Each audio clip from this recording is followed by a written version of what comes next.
the other candidates that are on, they too are not hearing anyone. Okay. Is everyone in the lobby, Mr. Roth? Yeah, okay.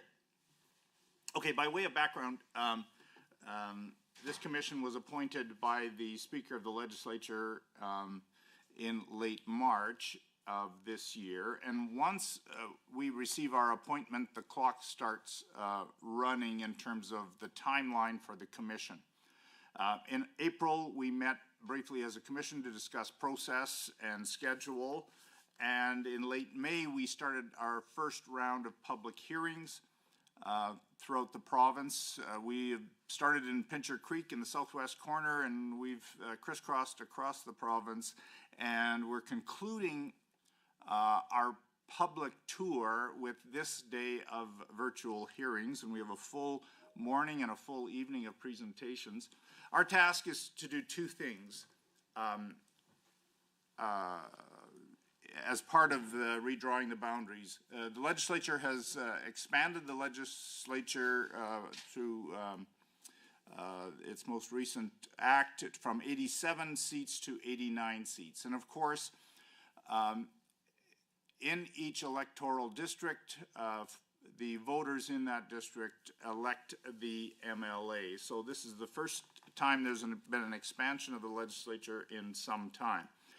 The reason the legislature has expanded the number of seats is largely due to the explosive, and I'm not exaggerating, but the explosive population growth in this province over the last 8 years. It's helpful to get some perspective on our task if we look at the last Electoral Boundaries Commission. In 2017, that commission issued its report on 87 boundaries, and they dealt with a population of slightly over 4 million people.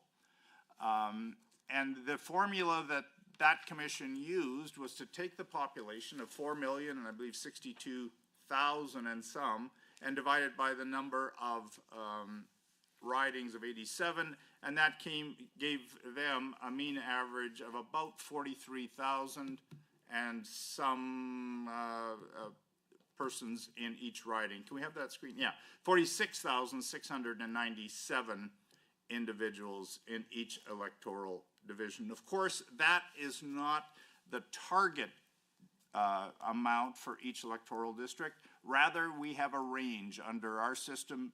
In Canada, we have a range of as low as -25 to as high as +25. So you can see the targeted range for the ridings as a result of the 2017 Electoral Boundaries Commission, from 35,000 to just over 58,000. Our task and our population for this commission is a significant larger population, 4,888,723. And the mean average of 89 ridings is therefore 54,929. And the target range is thereby 41,000 at the low end and almost 69,000 at the top end. That's the targeted range for the electoral divisions that we must fit each electoral division in. Alberta's growth has not been consistent across the province. It's been largely concentrated in the two larger cities. So we will obviously look at that, but we'll also be guided by certain principles in the legislation. And that includes dealing with the relative sparsity and density of the population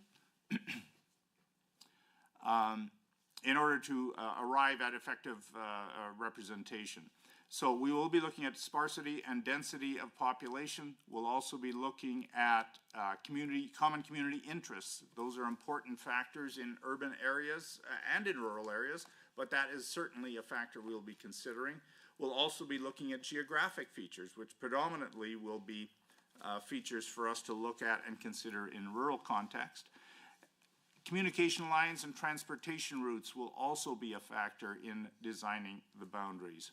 And finally, our task as a commission is to come up with understandable and clear electoral boundaries so that Albertans understand the electoral division that they reside in, where they vote in, and who their MLA for that division is.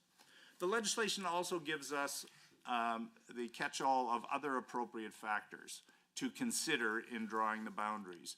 And that heading covers the type of information we will hear and we have heard in the public hearings. So that's a basic summary of our work. We've been on the road now for, this will be our 5th week, I guess. And after we've completed today's hearings, we will commence our deliberations this week and start to put pen to paper. And our task is, and our deadline is, to come up with an interim electoral boundaries report by late October. That will be filed with the Speaker of the Legislature and will be made public. And there will be opportunity to comment and address our interim report throughout November and December. And then in January, we will have a further round of public hearings and with a view to complete our final report and have that filed and registered with the Speaker of the Legislature by late March of 2026. So that's our the background information, which I hope is helpful to those of you who are in the lobby and were present for it. We will start right on time for 9:15 for our first presenter, Mr. Justin Wright, MLA.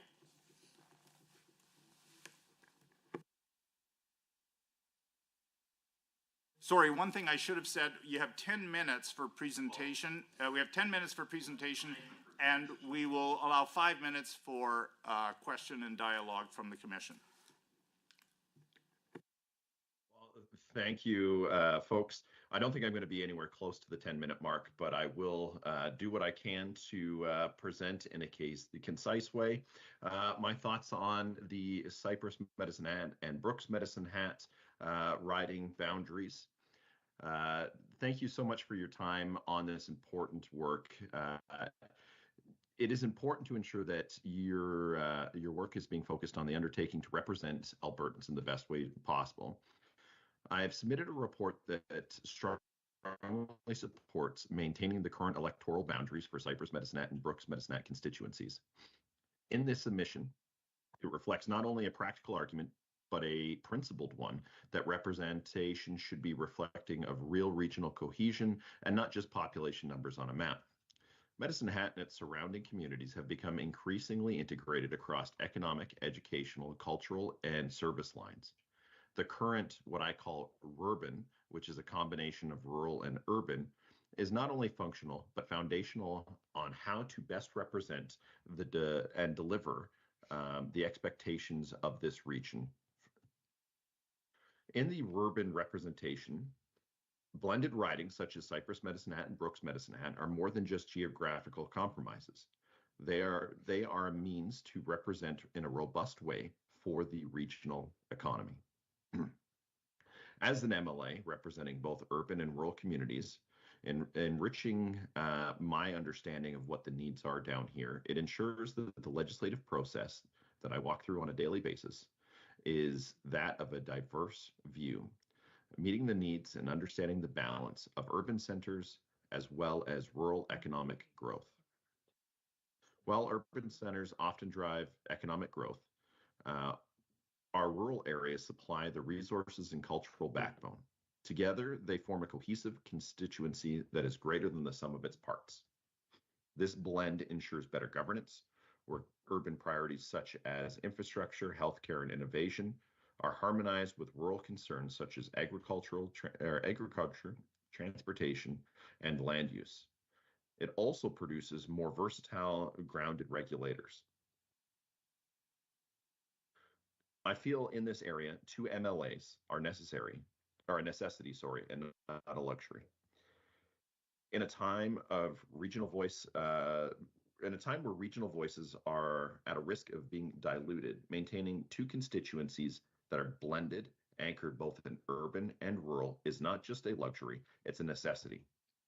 It ensures double the advocacy in the legislature, better accessibility for constituents, and more resilience in pushing for local priorities.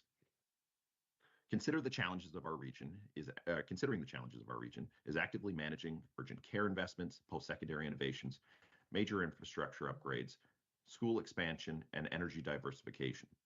These files are complex, demanding more than a single MLA, delivering a voice of the urban needs, and can reasonably manage across a vast and diverse region. Next point I'd like to bring up is that Medicine Hat, due to its isolation and distance away from major shopping centers and major living centers, has become the anchor of southeastern Alberta. With Medicine Hat, it is the only major economic service hub between Regina and Calgary. With its care services and cultural institutions, it provides critical infrastructure and leadership to a large geographical area. When we look at healthcare, our regional hospital services the lion's share of southern Alberta, specifically from the southeast and north-southeast perspective, as well as with our newly announced urgent care center and specialists that are servicing much of southern Alberta for healthcare needs. In education, the Medicine Hat College provides an in-depth, comprehensive community college approach to post-secondary with its satellite campus in Brooks. It plays a key regional role in post-secondary access, with folks coming from Saskatchewan, northern Alberta, southern British Columbia, and even as far away as Manitoba, and our international students as well. On the economic leadership, with the transformation of the Medicine Hat Chamber of Commerce to the Southeastern Alberta Chamber of Commerce, Medicine Hat's reach goes well beyond its corporate borders and up into areas such as special areas, into the Oyen area, as well as all the way to the U.S. border. Even the business community recognizes that regional interests must be the approach for a holistic take on representation rather than just rigid geographic or political lines. One of our major community foundations is also representing a large area, very similar to the Medicine Hat Chamber of Commerce, that being the Community Foundation of Southeastern Alberta. These alignments reinforce the need to maintaining constituencies that reflect these evolving economic and institutional realities and not sever them arbitrarily. Medicine Hat also has a large cross-regional service integration. The Palliser Economic Partnership is a prime example of the need for regional blended constituencies. It services a larger corridor from Oyen to the north, to the U.S. border to the south, and the South Saskatchewan border, the Saskatchewan border to the east, and the 40-mile border to the west. This is precisely the footprint encompassed by Cypress Medicine Hat and Brooks Medicine Hat currently. Splitting these ridings would weaken the alignment with economic development efforts and fracture collaborative movement that's happening down here. Similarly, if we look at the education side of things, the Prairie Rose School Division serves nearly the entirety of the territory of both constituencies and stretches into others even. Education is one of the more pressing issues constituents face, and redrawing these lines would result in confusing representation, policy fragmentation, and less efficient local advocacy. And finally, let's address the question of representational fairness. Medicine Hat currently enjoys more direct representation per capita than other cities like Red Deer, Lethbridge, Airdrie, Grand Prairie, but this is not disproportionate. It is proportionate to the complexity and breadth of what our regional anchor needs. Medicine Hat serves as a regional capital responsible for supporting dozens of surrounding municipalities, counties, and even if we take a look into Saskatchewan, First Nations. This is not just about city interests, it's about urban and rural residents who rely on Medicine Hat for education, medical treatment, commerce, and community. Reducing or changing up the split of representation down here would result in what I feel to be undue harm to rural and urban Alberta representation, the very people who feel that they could potentially lose a familiar voice in Edmonton. In conclusion, I don't feel that this boundary redraw is necessarily a political issue. It's a matter of effective and equitable representation. Blended ridings serve our communities well because our communities themselves are blended in practice. Medicine Hat must continue, in my opinion, to be represented by two blended MLAs who together reflect the full character of diversity and ambition of Southeastern Alberta. On behalf of all those who rely on cohesive, regional, accessible governance, I respectfully urge that you do not change the boundaries of Cypress Medicine Hat or Brooks Medicine Hat. Thank you for your service and consideration. Well, thank you very much, Mr. Wright. It's always helpful to get someone who drives the roads and knocks on the doors present. A quick question for clarification, and then I'm going to turn it over to the rest of the commission. Does your riding currently include County of 40 Mile? No, it does not. Okay. There is a fair bit of feedback about the confusion of the boundary within the city. Yep. Wouldn't you agree that that needs some adjustment or clarity, because it doesn't really follow great roads or streets necessarily from what we've heard? Well, it follows actually one of our, or actually two of our very major networks. It follows Highway 1 and Highway 3. So when we look at the map of Medicine Hat, Brooks Medicine Hat and Cypress Medicine Hat, the easy way to explain the division is the river. But the actual division is the river, Highway 1, and Highway 3.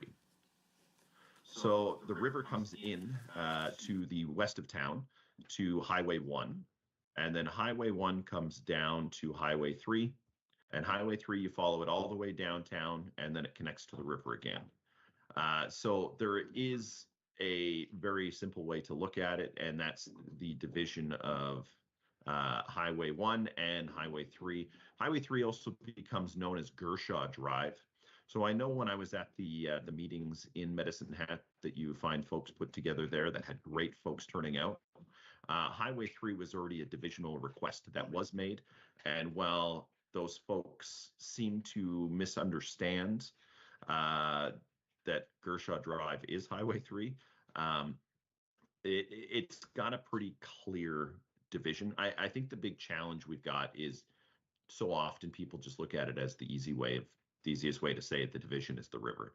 But down here, the problems of Medicine Hat don't stop at the river. They're something where each constituency works really hard to represent in an appropriate way. Content with the way it's divided then?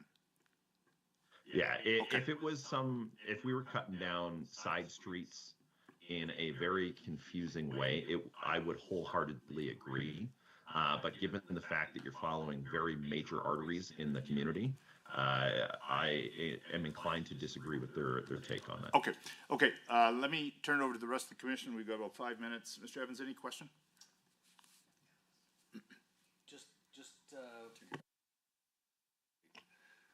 What do you think about the name?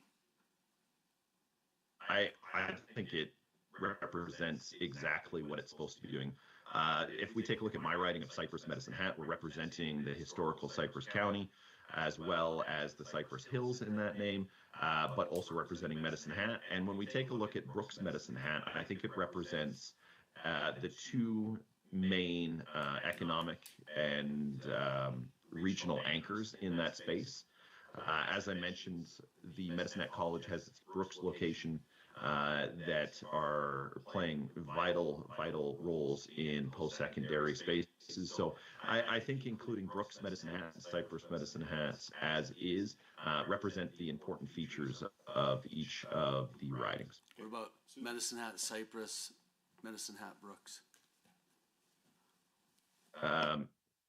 I would disagree. Just when I structure out names and look at different pieces, I like to try to do it alphabetically. I do like the I find it sounds more professional when it's alphabetical, but that's just my personal take on it. Okay, Susan, any questions? Thank you for your presentation, MLA Wright. I did read your submission, so it's good to be refreshed on that.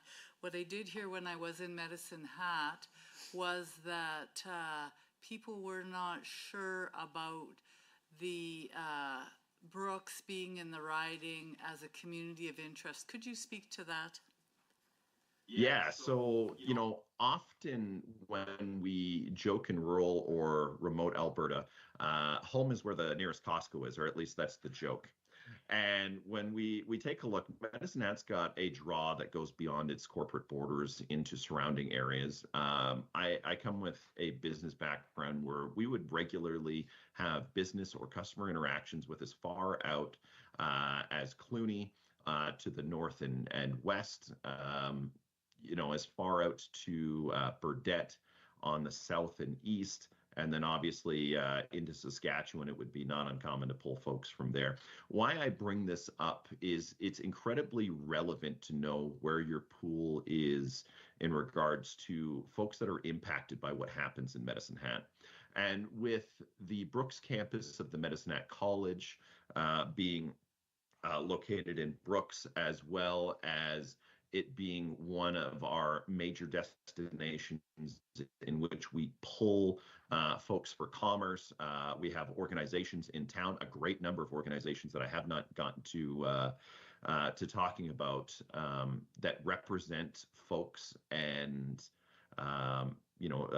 new to Canada individuals, as well as people that are coming for healthcare, whether it's specialist appointments, heck, even doctor's appointments. We regularly get folks from Brooks into Medicine Hat as part of their day-to-day life.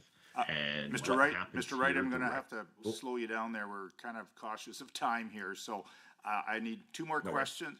Time for two more questions. Dr. Martin, any questions of Mr. Wright? Yes, thank you very much, and thank you for your presentation, both your submission and your synopsis today. I want to go back to your remarks about, I think I can quote it, better and more grounded regulators. Could you put some meat on that phrase? You are offering it as a benefit to the current configuration.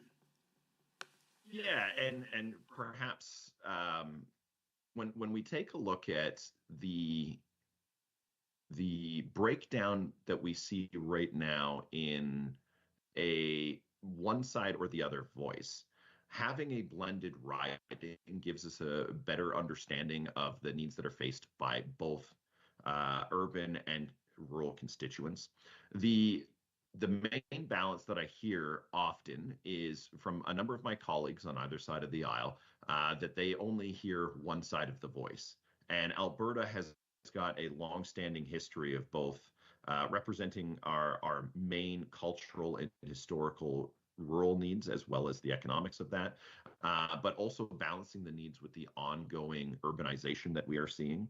And it's just simply to call out the fact that as things are changing, there's a number of things that stay the same. So being able to have your finger on the pulse of what's going on in rural and urban gives you a better understanding of how to represent those diverse voices. Okay, thank you, Mr. Wright. Mr. Clark? I'll try to be quick here. I know you're Cypress Medicine Hat, but I would like to ask a little bit about Brooks Medicine Hat. Yep. Around Brooks, places like Vauxhall, Bassano that are not currently part of that constituency, perhaps points east down Highway 555, are those, is that part of, would you say, the Brooks catchment? Do those folks tend to go north, south, east, west? Like what's that sort of catchment look like?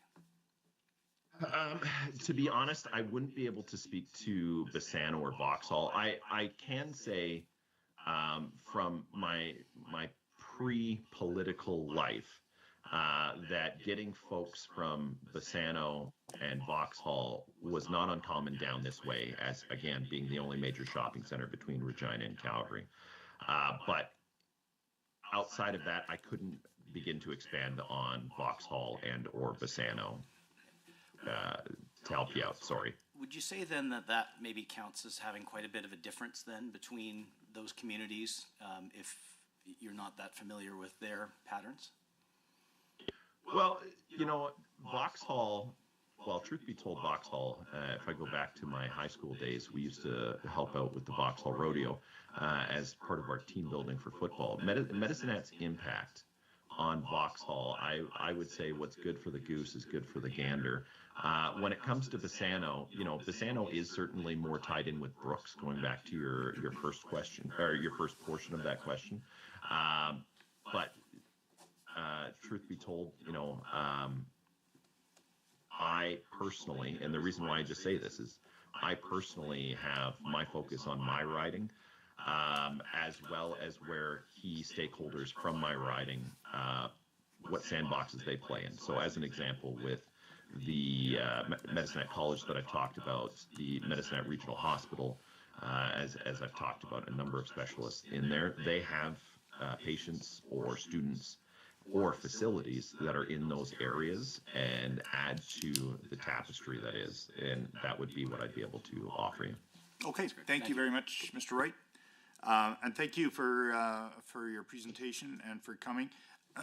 I'm told that when I excuse the presenter from this format, if you want to participate, or if you want to listen to the rest of the morning's presenters, go to our website's YouTube channel and you can hear the rest of the morning. So that's just a suggestion if you wish to stay and hear what's being said. And by the way, everything that's being presented here is being recorded, and the audio will be up on our website eventually, and written transcripts via Hansard will also be on our website. So thank you again, Mr. Wright. No worries. We now move to Chris Dovey.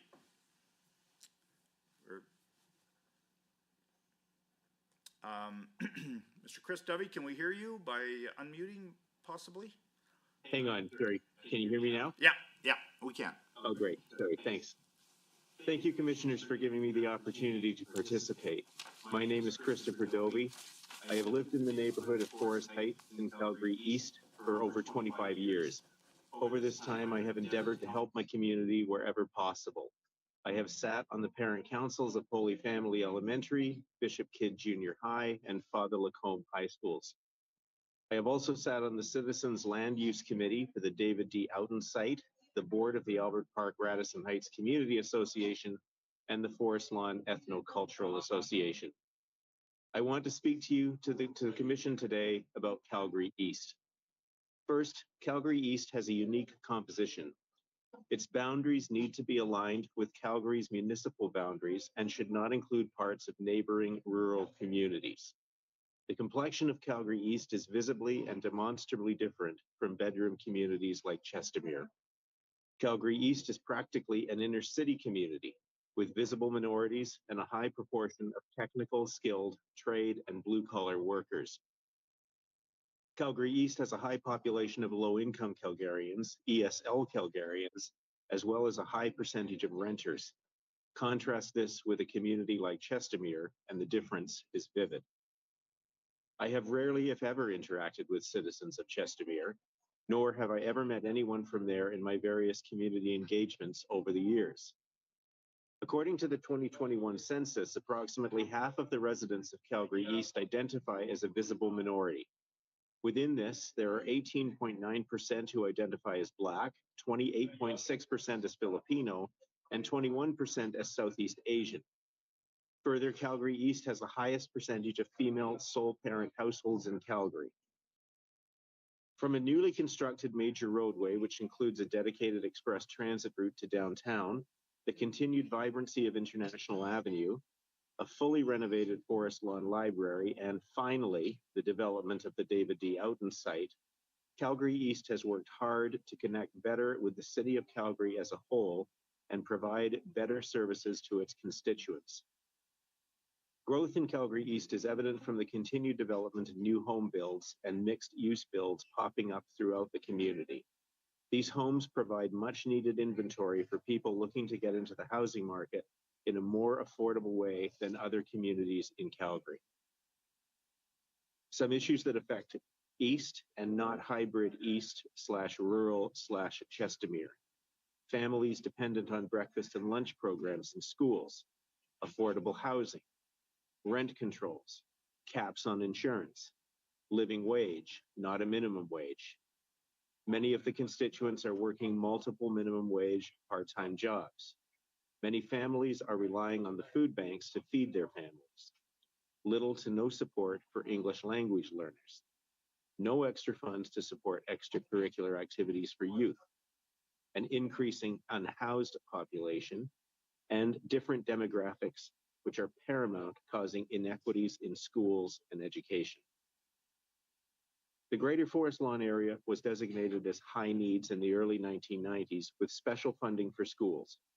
If the boundaries of Calgary East are opened up to include neighboring rural communities, the working class racialized voters in this riding will be underserved. Their voices will be diluted. Second, the area of north of Calgary has seen rapid growth since the last commission was struck. This demands another seat. The voters in the north would be better served if another seat was added to address the significant increase in population that the area has seen. Thank you.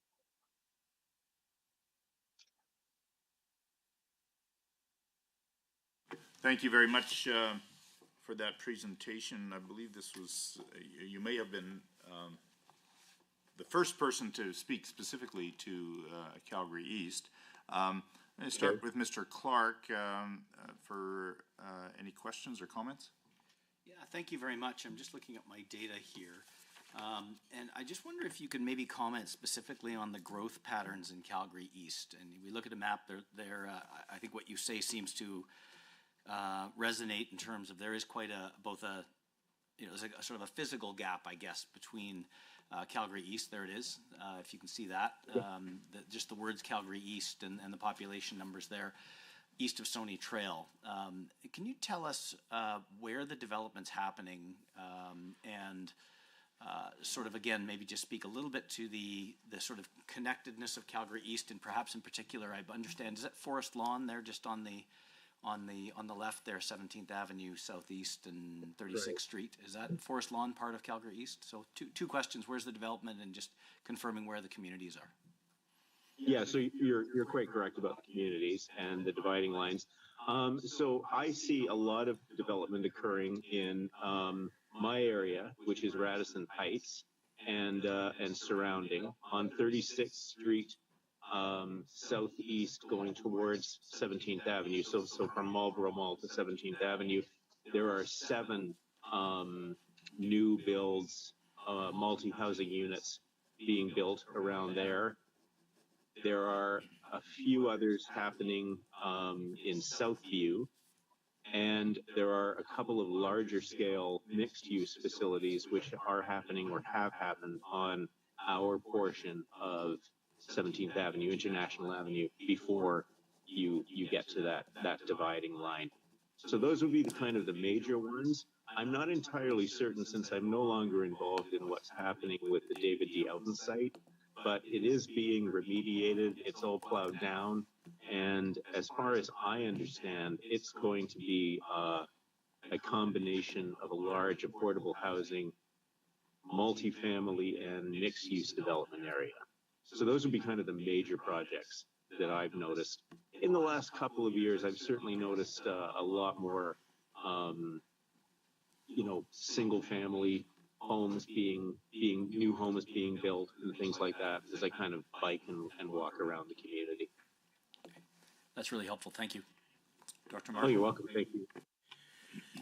Thank you for your presentation, sir. I wanted to come back to the map stimulated me to ask, do you have thoughts about development within the existing boundaries on the eastern side of the orbital freeway? Can you sort of clarify for me where specifically you're talking about there? To the east of Stoney Trail. What's, I'll be honest, that's not an area I'm terribly familiar with, so I'm not really certain what, well, the what thrust, developments the are. thrust of your concern was about somehow blending things up with Chestermere, but you've got a huge Oh, I see block what of you mean. territory existing within the existing electoral district footprint. Do you anticipate growth in that area? Sorry, I understand what you mean. I certainly do. I certainly see that there's no possibility of growth won't occur there. My concern right now would be that growth there is pretty minor, and probably by the time that the next electoral boundaries commission is struck, we might be having a very different conversation. At the moment, though, I think my focus is more on the complexion of Calgary East as it currently stands, as I outlined in my presentation, the various demographic issues that affect that. And then I'm a very good example. I'm someone who lives there and works downtown. And if I take transit, I'm downtown in 12 minutes. Well, thank As we you. move further along and further out, that becomes a little more different. The other thing to me, and I think to a lot of my colleagues, that's a concern is this idea of coupling us up specifically with Chestermere, which is a very, very different community, more of a bedroom community, much higher income, very, very different complexion. And it will cause incredible dilution of the demographic complexion of Calgary East. Ms. Sampson? Thank you for your presentation. I don't have any questions at this time. Thank you. Good morning. Thank you for your presentation. I've got a question on, are you in Ward 9 or Ward 10 of the city? Ward 10. Okay. And so the city boundary jogs along towards Chestermere on the south side of Highway number 1, correct? Yes. Okay. And so it would appear to me that there's significant growth in that Ellison Lake area, yeah. And farther south of there as well. Also on the east side of Stony Trail, on the south side of 17th Avenue.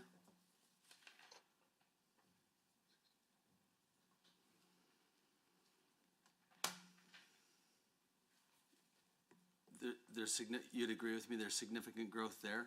And on the north side of 17th Avenue as well? Yeah, there is. So, I mean, my concern there would be perhaps we're looking at the creation of another riding in the future, which, as I said, be something the next time an electoral boundaries committee is struck, that might have a riding that might include a little bit of that and make that a kind of, I don't know, Chestermere East kind of thing. But right now, for the foreseeable future, I think that the demographics and the distribution of income and the distribution of population doesn't make sense. Okay. Is there more growth beyond that Good Shepherd area? So there'll be just north of 17th Avenue, right up around 100th Street Southeast? Yeah, that again, I'm not terribly familiar, so okay. I couldn't speak to. Okay. Thank you. Thank you very much for your presentation and for attending. And as I said, I think you can switch back if you want to hear the rest of the presentations. Go to the YouTube channel on our website. Thank you. You're excused, Mr. Dovey. Our 9:45 presenter, Christopher Spearman.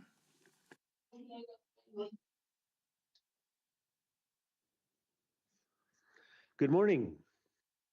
Can you hear me? Yes, we can hear you. Okay, thank you very much for the opportunity to present today. My name is Chris Spearman. I had the honor of serving as the mayor of Lethbridge for 8 years, from 2013 to 2021. I'm here today because I heard that there might be a proposal to split up representation in Lethbridge into 4 hybrid ridings. basically partially rural and partially urban. And I'd like to speak against that proposal. I think it really, that type of proposal is one that doesn't really serve the city of Lethbridge well. Lethbridge is alternately either the third largest or the fourth largest city in Alberta. It has unique interests as the hub of Southwest Alberta. And the regional interests, whether they be economic or otherwise, are best served by other organizations. There's multiple regional organizations like South Grow Regional Initiative and the Economic Development Lethbridge, others which address economic development issues and which collaborate. They work with the cities. When I was the mayor of Lethbridge, I would host a meeting every month, every Friday. Uh, Basically, it was the mayors and reeves of Southwest Alberta, where we collaborated on multiple issues. I think it's important to maintain political representation for the city of Lethbridge that fully understands the complexity of the issues that a city like Lethbridge faces. So the challenge that I always had when I was the mayor was that I was able to work with our local MLAs, but we had a city that basically was facing big city challenges, but was only a small city and didn't receive the same resources that big cities got. For example, dealing with poverty, the cities of Edmonton and Calgary received subsidies so that the people who were living in poverty could access transportation. Lethbridge and Red Deer and other mid-sized cities didn't get that same type of funding, even though we faced those challenges. I think dividing up the city and having a rural-urban representation doesn't provide the necessary understanding to focus on similar issues like that, which face mid-sized cities. So I think it's important that the representation for Lethbridge not be diminished, that the MLAs representing the city be focused on what's important to Lethbridge, and leave the regional issues to the local politicians and the local organizations that are already set up to deal with that. So we work effectively with Economic Development Lethbridge. We work effectively with with the Chamber of Commerce's, with all the other organizations that represent a variety of interests. And it's important not to undermine the role of municipally elected officials either, and not to confuse them with the responsibilities of elected MLAs. So I don't see any advantage. In fact, I see significant disadvantages to having blended hybrid uh, MLAs representing the city. There are some challenges, there are some differences between what urban municipal MLAs have to deal with and what rural MLAs have to deal with. And I wouldn't want to put MLAs in those positions. I think municipal elected representatives need to deal with MLAs who share the same concerns and the same issues and can focus their uh, advocacy in Edmonton on the cities and the residents that they represent. So there are specific issues which are unique to urban areas. They're dealing with population growth, they're dealing with urban transportation uh, that are unique to cities and which MLAs need to focus on. And there are also, I'm sure, I live in a rural area now, there's areas in rural areas which rural MLAs should focus on. And I don't think hybrid representation will serve either very well. So that's largely the essence of my presentation. I think it's important to recognize that in terms of democracy, we can look at how representation in the city has changed over the years. Back in the 80s, we had progressive conservative representatives. In 2015, they completely flipped to NDP. Both ridings represented NDP. Right now, we have one NDP representative and one UCP representative. It's healthy when representation changes. I think that's what you get with the city of Lethbridge and urban areas. The there's a generally less change in the rural areas, and I would not want to move to a situation or a representation process which consistently elected one party and not the other. That's the essence of my presentation today, and I'm open to any questions you might have.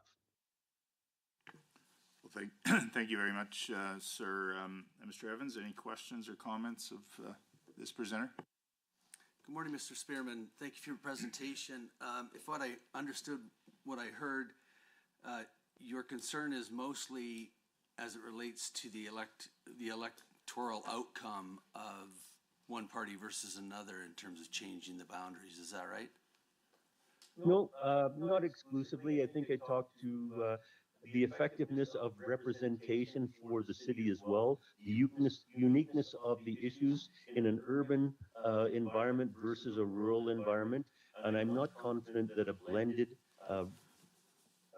blended riding would make that any better. I think we need to have the city of Lethbridge, like the cities of Edmonton and Calgary, needs to have representatives that are focused on urban issues. Mr. Spearman, if I might interrupt for just a second so I can ask you a further question.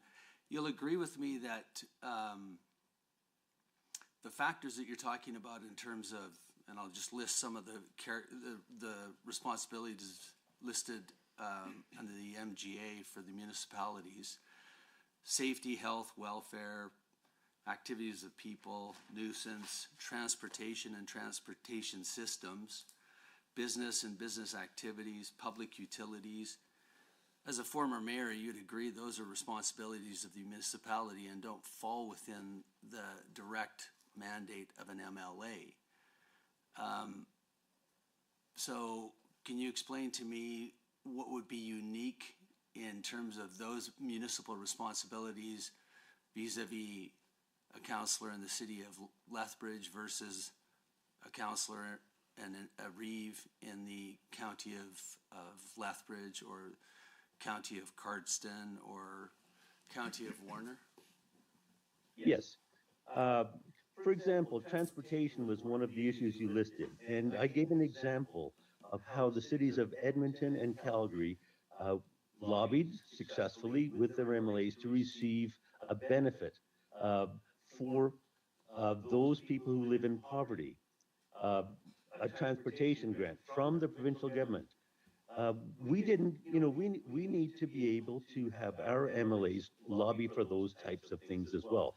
Even though those are municipal responsibilities, when we feel that our municipality is not receiving the same benefits, we need to have our MLAs working with our municipal elected representatives as well to advocate for our citizens and their needs. Okay, thank you, Mr. Spearman. You're welcome. Thank you for your presentation, Mayor Spearman.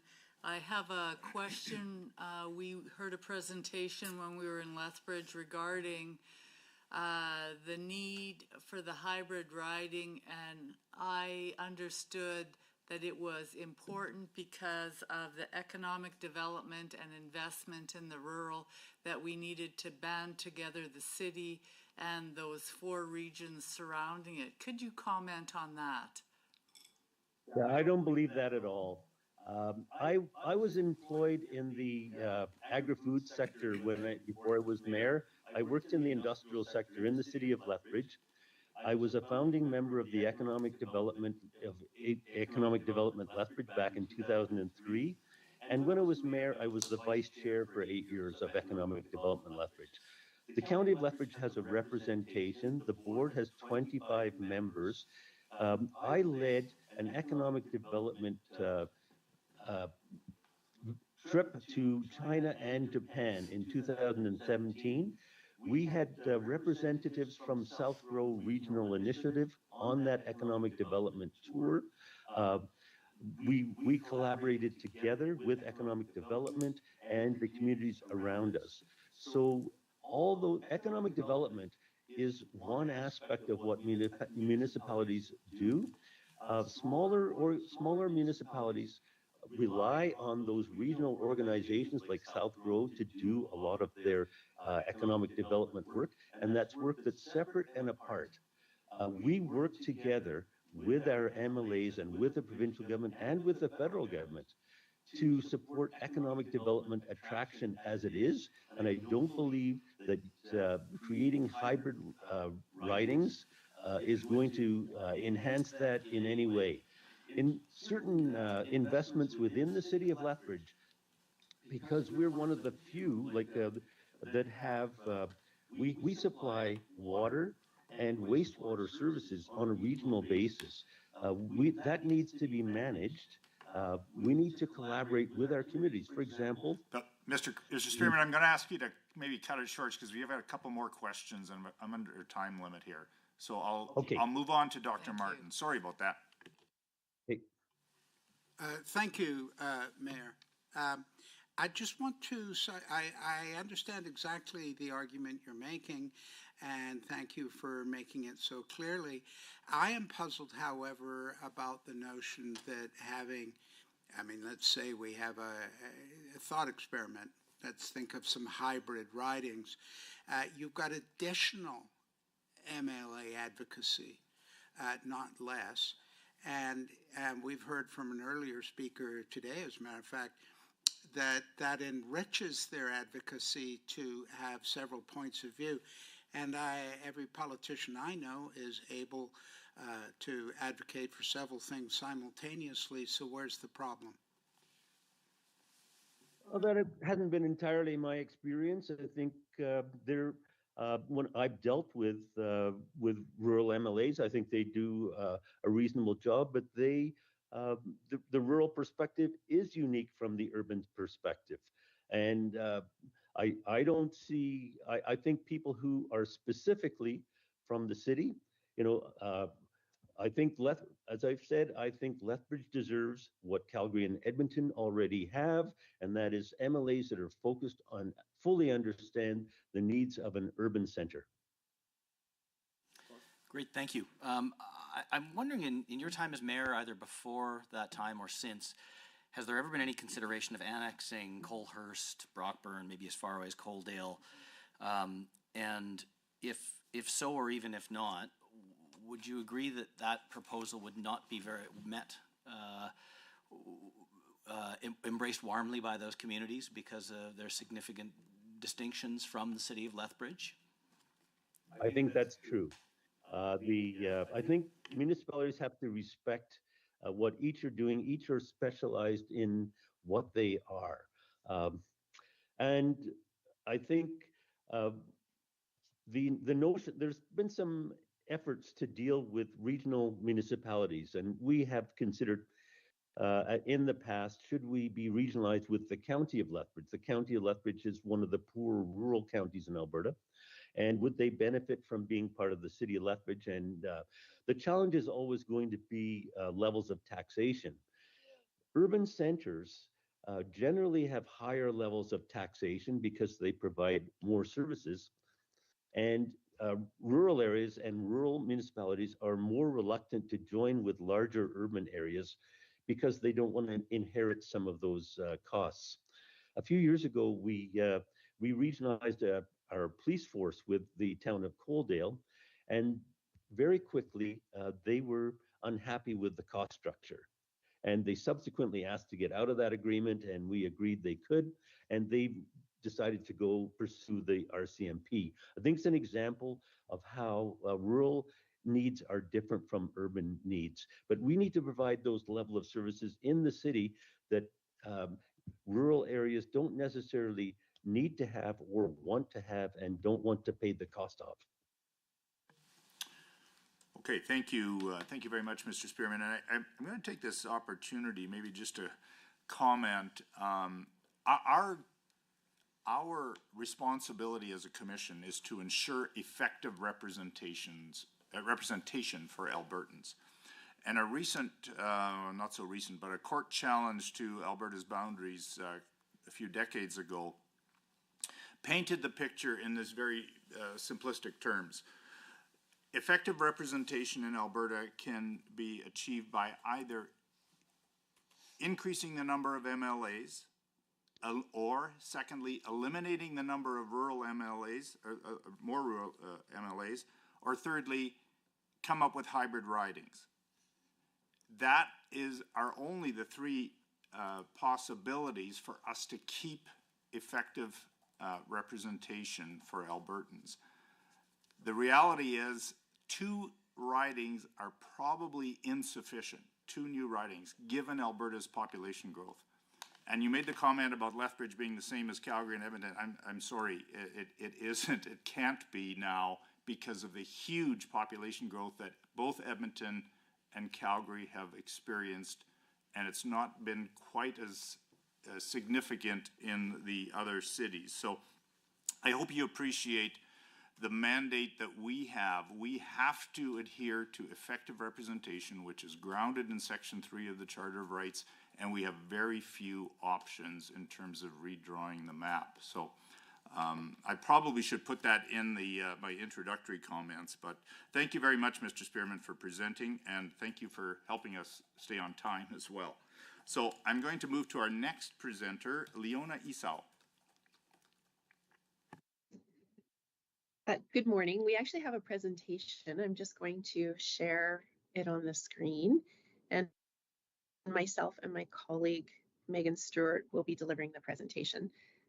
Just want to make sure that you can see our presentation. Yes, we can. Yes, we can. Thank you. Thank you. Thank you.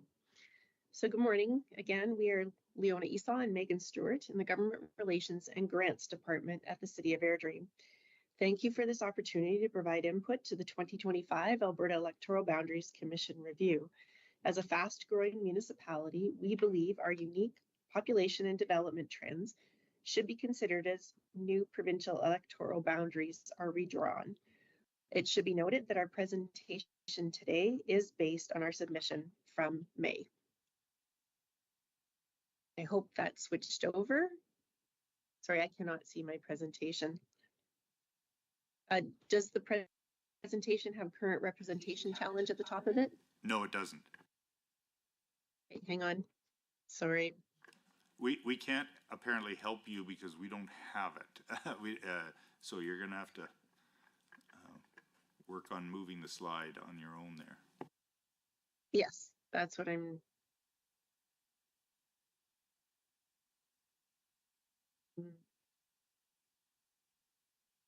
Yeah, there's something not working.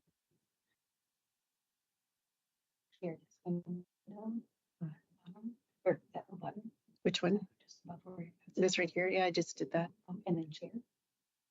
I did that. I'm sorry? Is it back up again?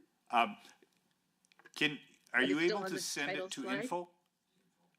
Please send the slide deck to info@abebc.ca, and then we may be able to help take control.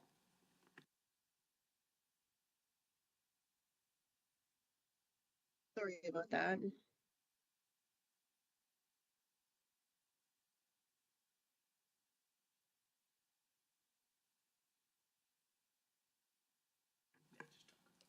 Yeah, feel free to, one of you present, and we'll try and get it up as soon as you're able to send it to Aaron. Sure.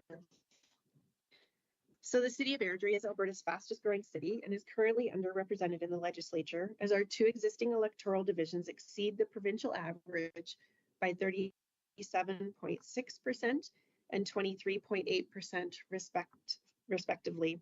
Today, we'd like to share 3 redistribution scenarios for consideration that would create more equitable electoral boundaries while accounting for our exceptional growth trajectory, which is projected to reach 135,792 residents by 2034.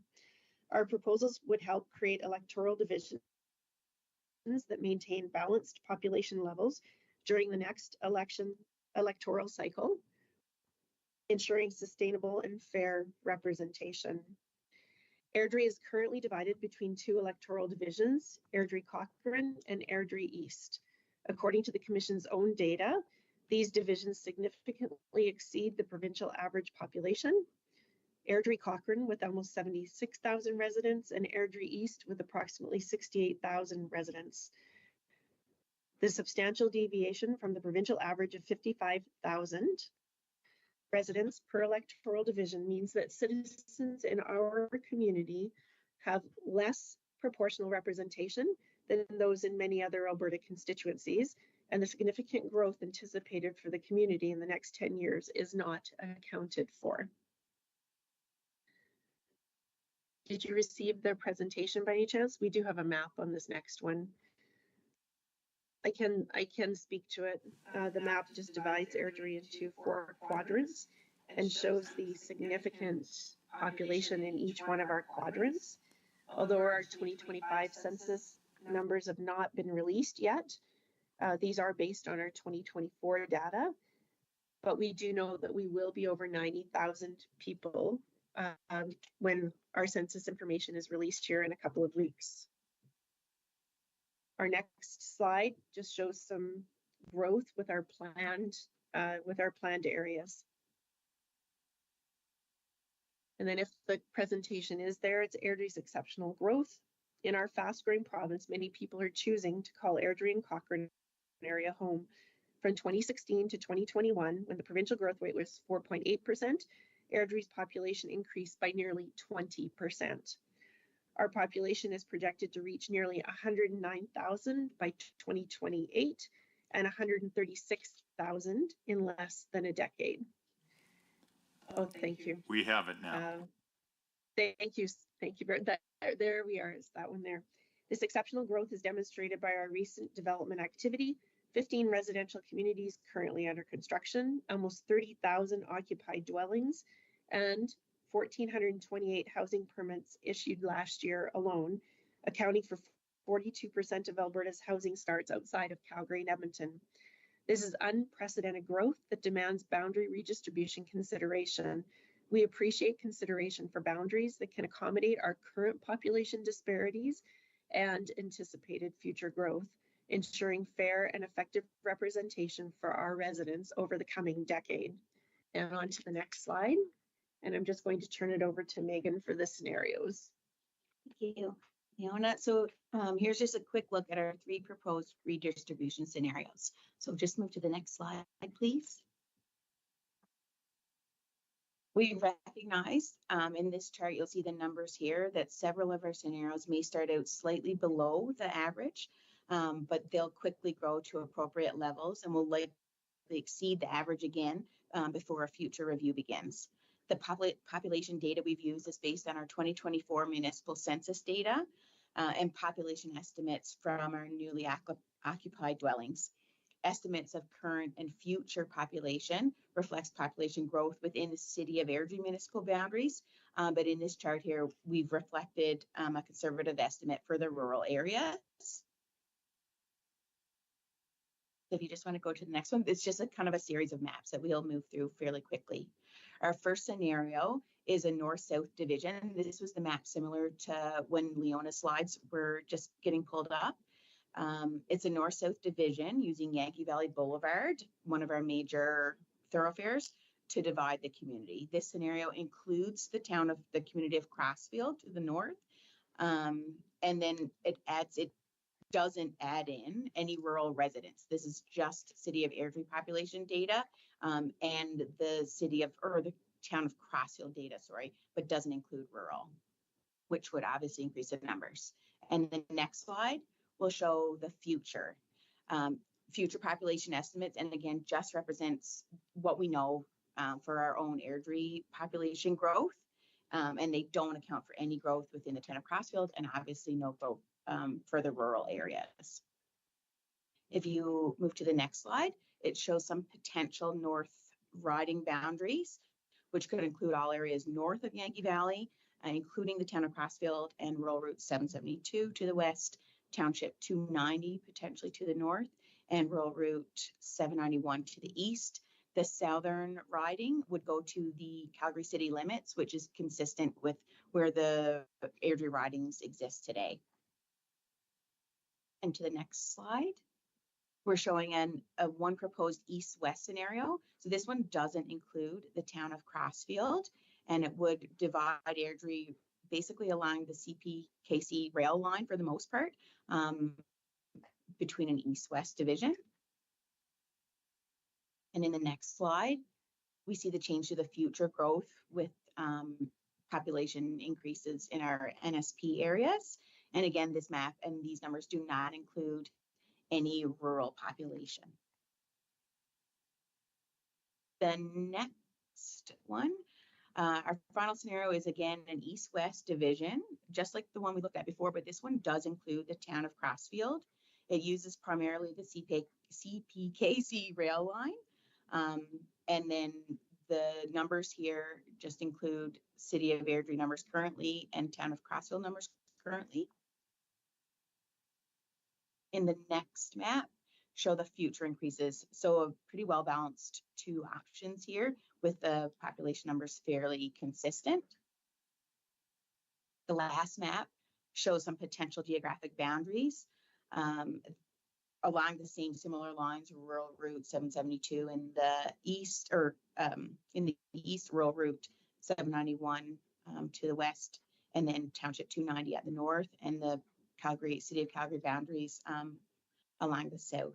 So we believe in these scenarios, especially the one you're seeing here on the screen, offer multiple benefits: more equitable representation for Airdrie residents, recognition of our significant population growth to date, a combination of our projected future growth, and use of readily identifiable geographic features like our major roadways and the rail line as boundaries. Next slide, please. We recognize that changes to our Airdrie ridings will have a ripple effect on those around us. And we've also tried to consider in our proposal to support regional boundary challenges, not just Airdrie's. So you notice that several of our proposed scenarios include the town of Crossfield within our proposed electoral boundaries. This recommendation is based on the concentrated growth along the QE2 corridor. Crossfield residents identify closely with our urban voters in Airdrie, sharing similar concerns, service needs, and community interests. This change would also facilitate other beneficial boundary adjustments further north along the QE2, potentially allowing the town of Bowden to be moved into Old Stidsbury Three Hills. Modifications like this would also help accommodate growth in the Sylvan Lake Red Deer County region and maintain minimal deviations in multiple ridings without creating undue disruption to community representation. In the rural areas, in addition to our own city boundaries, or the city boundaries of Airdrie and the town of Crossfield, our proposed scenarios could incorporate some rural voting stations in the areas surrounding Airdrie. These rural districts could add approximately 2,500 to 3,000 residents to the electoral division populations that we were seeing on the slides in the maps. These areas have significant social and economic connections to Airdrie, residents regularly commuting in to the city for work, shopping, recreation, and other services.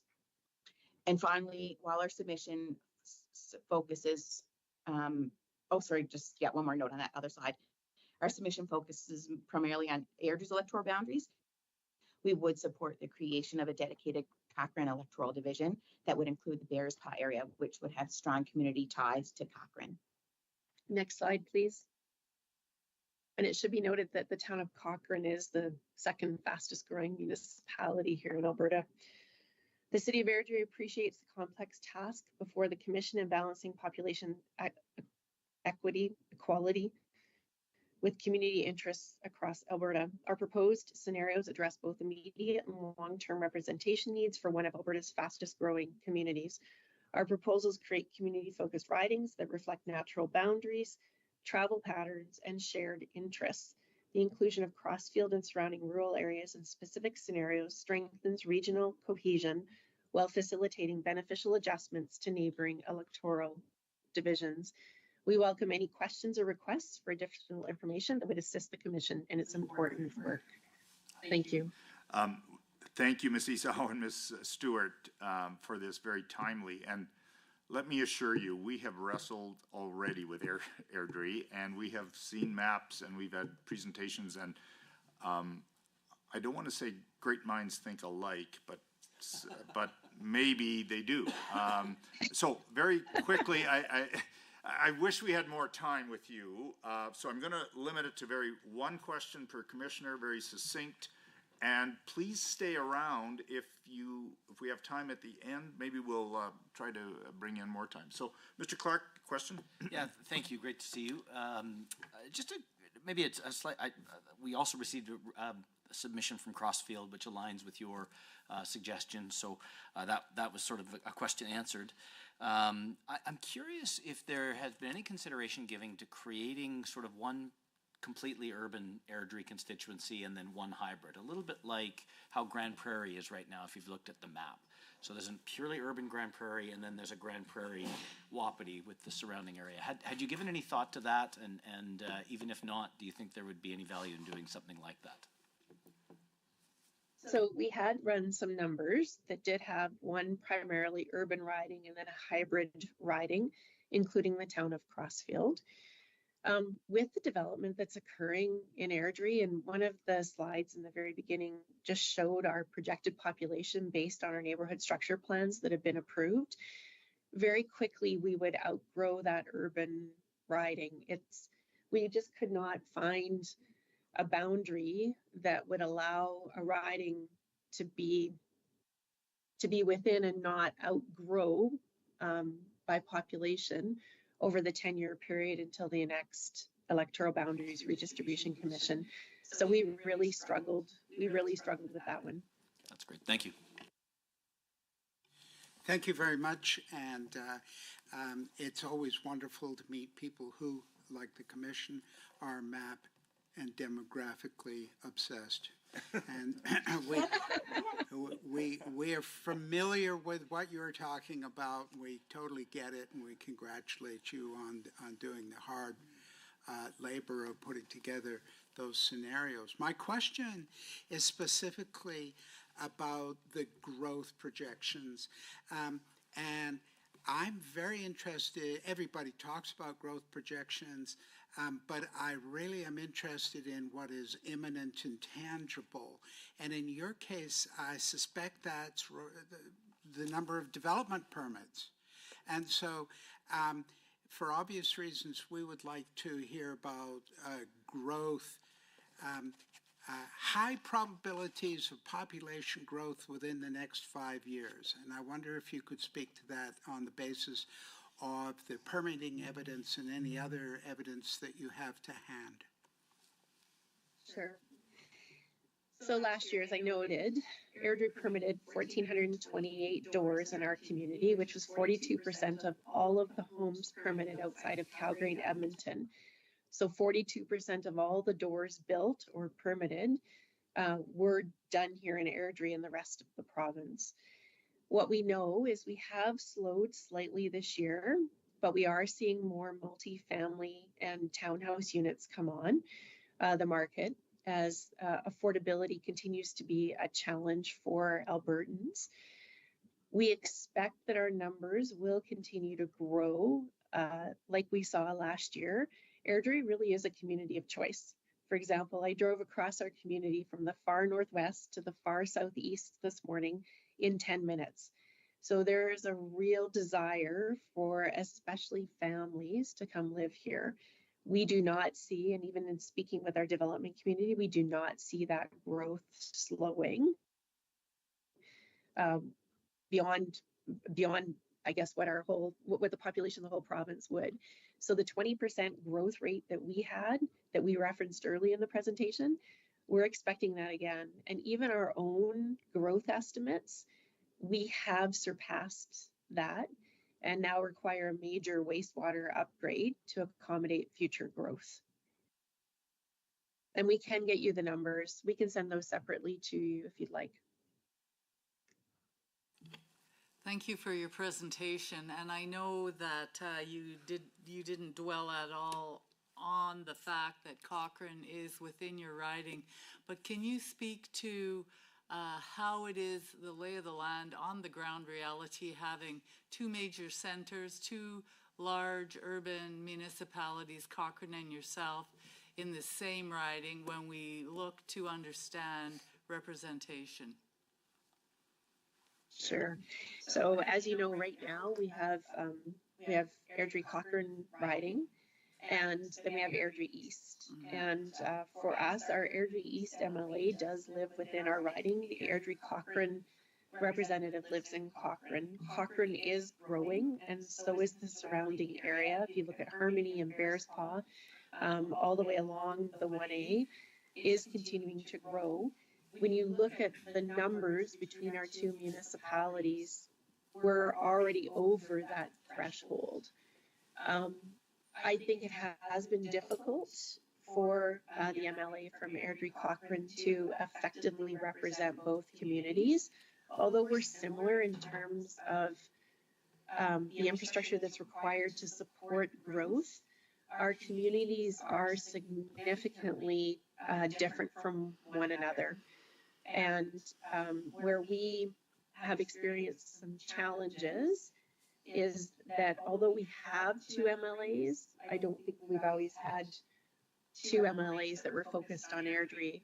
And if we do continue to grow with the numbers that we presented here, we will, I don't even know what the word is I'm looking for, but if we continue to grow the way we are, and south of Airdrie continues to grow along the QE2, we will very quickly be some of the largest ridings outside of Calgary and Edmonton again. And I think for us, the QE2 corridor, and even the Premier speaks about this, the QE2 corridor really is the area for concentrated growth to occur between Calgary and Edmonton. And we're seeing that when you drive from Calgary now to Airdrie, it's only going to be short years, and development will be on both sides of the road. And it'll almost feel like in one urban center, rather than going from Calgary to a rural Rocky View County and into an Airdrie. So we are just going to continue to grow both residential and non-residential. Thank you. John, question? Can you speak to, I want you to speak to the growth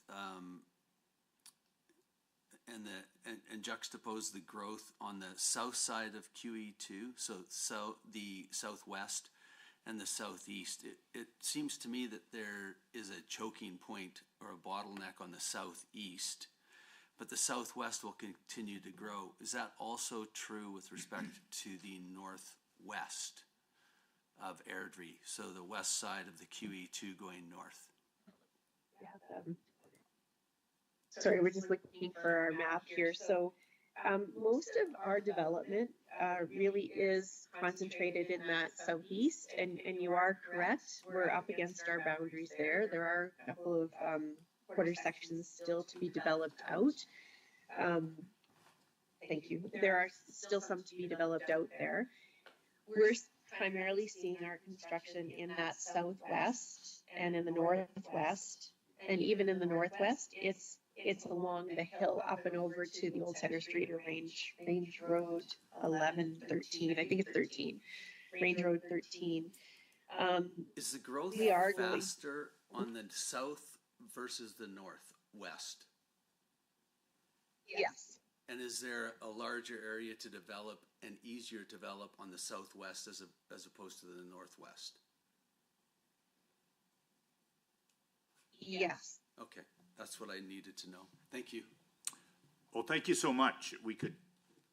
I know all of us have probably more questions, but time, our mortal enemy, is marching on here, so I have to cut this presentation short.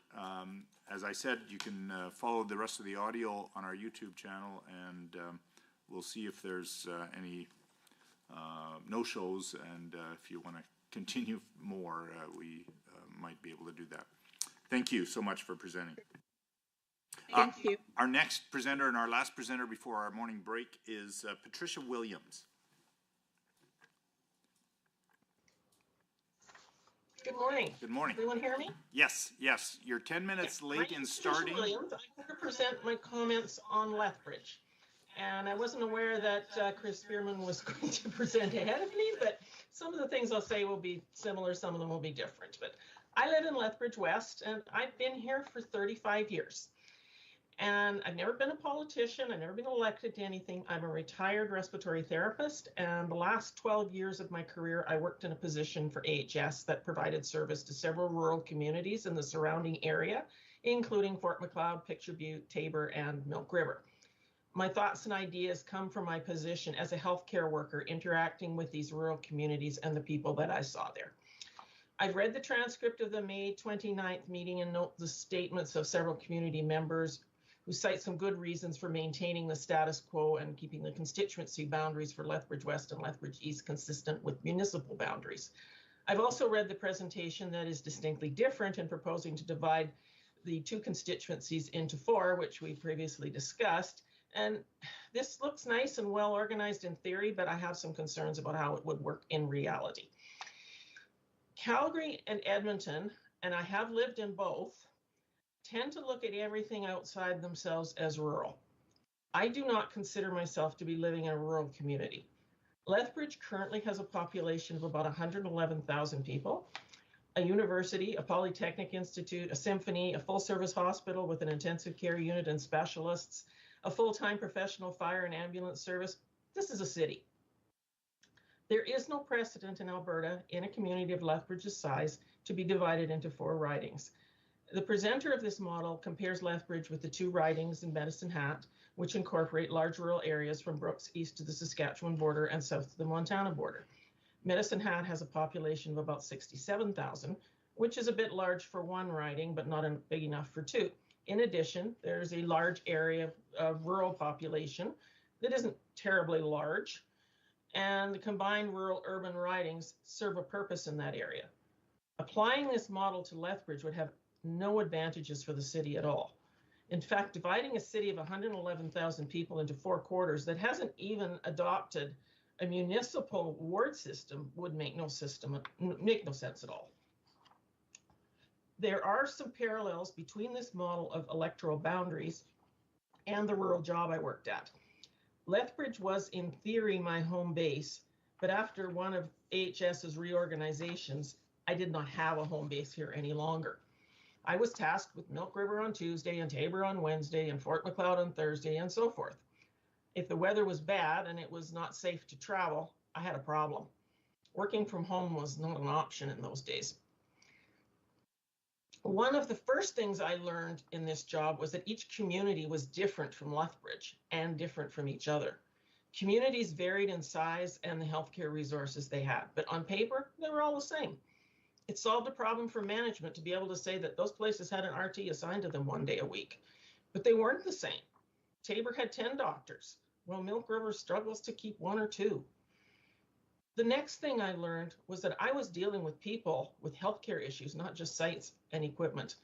Some of these people had values and needs quite different than mine. My goal might be to get a test done as soon as possible to make the doctor happy. Well, Joe maybe couldn't care less about his test because he was in the middle of harvest and he wasn't going to do his test until harvest was done. Mary's child might be referred for an asthma appointment, but Mary wasn't able to take time off from work to bring the child to the appointment because she worked in another town. The fact that I came to the community 1 day a week and had little flexibility in that didn't really help. All I'm saying is that there are differences that are significant between rural and urban folks. After years of working in those communities, I never did fit into most of them very well. I was still a therapist that was sent out from Lethbridge. The rural-urban model for electoral boundaries might produce the same kind of dysfunction if, for example, Lethbridge West had an MLA living in Crow's Nest Pass or Cardston. One of the participants on the May 29th meeting stated that having rural areas included in the Lethbridge ridings dilutes the democratic legitimacy of Lethbridge voters. And over the past 30 years, I went back looking at who we've elected in both Lethbridge West and Lethbridge East. They've elected a mix of parties, NDP, UCP, Liberals, PCs, and this is distinctly different from the surrounding rural areas, which are consistently conservative, whether, conservative with a small c, whether it was labeled UCP or Wild Rose or PC or whatever, but they vote consistently conservative. So for us to be included in that, that really dilutes what we're voting for.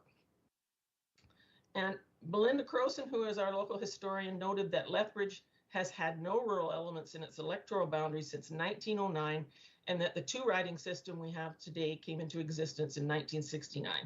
This model works for Lethbridge, and I would respectfully ask that you please don't try to fix what isn't broken. Thank you for your time. Well, thank you very much, Ms. Williams. Very succinct, one-line questions from the commissioners. Just, I guess, maybe more just a comment, and I'm cognizant of time here, but the thing you've said here that struck me the most is even when you've worked a long time in one rural area with a group of folks, you were still from Lethbridge. And I guess maybe if you just 60 seconds or less can just expand on that a bit. Part of the problem with my job that made it so dysfunctional is I didn't belong to any one place. I mean, it was just, like I said, it was a solution for management. So it's like one day a week I was there. The rest of the time I was not there. So it was really hard for me to actually say I was Tabor's respiratory therapist. I thought of myself as Tabor's respiratory therapist. But when I left, nobody really seemed to care. And frankly, when I retired, my job disappeared. It was actually dismantled. And pieces of it were given to almost like, you know, this four riding model to other places, and then my job was given to someone in Medicine Hat, and they turned it into something else, which didn't make me very happy, but there was nothing I could do about it. Okay, Julia, anything? Anything, Susan? No questions. Anything, John? No questions. Okay, thank you very much, Ms. Williams. We are going to sign off now for our break and reconvene at 10:50.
time you're not like, wow, let's just watch this. Well, we're all ready, and maybe we can start things up and see if our next presenters are ready. Good morning, Ms. Bratton. Diana Bratton, looks like you're here. We're a minute early, but let's get started. We can always use time on the front end. So please introduce yourself, tell us what riding you represent, and proceed with your presentation. Perfect. Thank you so much. So my name is Diana Batten. I am the proud MLA for the beautiful riding of Calgary-Acadia. And it's with gratitude that I join the conversation today about the future of fair and representative democracy here in Alberta. And I suspect many of us, myself included, may from time to time take democracy for granted. Maybe we see it as a given as opposed to the privilege it truly is. And we forget the important work that is done every day in support of this province. And so I want to just take a quick minute to thank you all for undergoing this important work on this commission. It is so important, and I am grateful for you reflecting on the solutions and concerns that Albertans are bringing forward. So as I mentioned, I have the privilege of serving Calgary-Acadia in the legislature for just about 2 years. The Southeast Riding is home to 9 communities, including Manchester, Kingsland, Haysboro, Southwood, Kenyon Meadows, Willow Park, Maple Ridge, Acadia, and Fairview, all of whom have shown incredible growth and re-engagement in their community. I specifically use the term re-engagement because, of course, during the height of the COVID-19 pandemic, when we were all told to stay apart to keep each other safe, what we didn't realize was the social consequence of those actions. And so we, very similarly to our social gatherings ending, we saw disconnection between residents, between communities. But fortunately, in the last 2 years, these connections have seen a reboot across and between the different communities in Calgary-Acadia. The community associations are combining resources, they're holding events together, and are bringing forward concerns and solutions to their local representative, which of course I appreciate greatly as it facilitates me actually representing them effectively. So prior to becoming the representative for Calgary-Acadia, I served as a registered nurse. And the reason I bring that up is for context, because when I'm thinking about the idea of effective representation, I can't help but draw kind of a parallel between the two different types of service. So regardless of whether or not I'm setting up a shift assignment inside an intensive care environment or discussing the physical boundaries for the provincial ridings, there's a few things in common to consider. So of course, who are you serving? What do they need or want? And how closely are they located? So think patient rooms or communities that are adjacent to each other. So, of course, we have to consider the population, right? So what the population has done since the last commission, and of course, try to anticipate where it's going to go. And I know that's the tricky part. So let me share some of the known expansions and different connections that are scheduled in Calgary-Acadia. So I initially want to talk about Calgary's light rail train system, or LRT stations. So of course, those systems enable folks to connect between communities, and they facilitate collaboration between different people and different businesses. And those stations tend to bring high investment to the area. Unfortunately, it also brings some concerns of safety and security, which unfortunately, because someone could use the rails kind of a quick getaway, the communities of Calgary-Acadia have been dealing with this as a group for years now, as they literally have an LRT rail that runs right down the middle of them. So we currently have 7 LRT stations in the riding of Calgary-Acadia. We are looking at adding 3 more. One of which is the Midtown Station. It is a privately contracted 35-acre LRT station, mixed-use residential. When it is at full capacity, it's supposed to be about 10,000 residents. We also have the Highfield Station. That one is part of the anticipated Green Line. It would be located in the heart of Manchester, just up the street from the Calgary Food Bank, and within walking distance of the Alberta Distillery, also small businesses like Village Brewery that's right there. We also are excited about the 26th Avenue Southeast Station, which technically resides in the riding of Calgary-Buffalo, however will serve Calgary-Acadia as that station is being located directly beside the Crossroads Calgary Farmers Market, which is very exciting because that's actually the one and only farmers market we have in Calgary that's connected to LRT. So that's very exciting.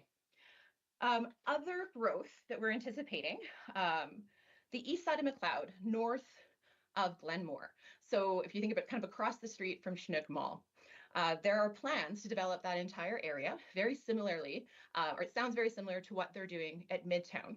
So again, we can anticipate a mixed use of retail on the bottom or commercial on the bottom and then residential up top. It's about the same square footage-ish as the Midtown station. So I think it's fair to assume that we're talking about another maybe 5,000 to 10,000 people, residents inside there. And then just looking at a few places that we haven't quite developed yet. So Manchester, for whatever reason, has seen a lack of development. There's a whole history of Manchester that I won't get into here. But one of the main reasons that it hasn't been developed is the lack of infrastructure. So the addition of an LRT station will really bring some of that explosion of investment, perhaps housing, definitely commercial, and encourage folks to, of course, travel along the line. In terms of where Calgary Acadia is now, so the housing dates back to about the 1960s. So what we're seeing is this shift where we have original homeowners who are downsizing and moving into seniors' homes or condos in the community.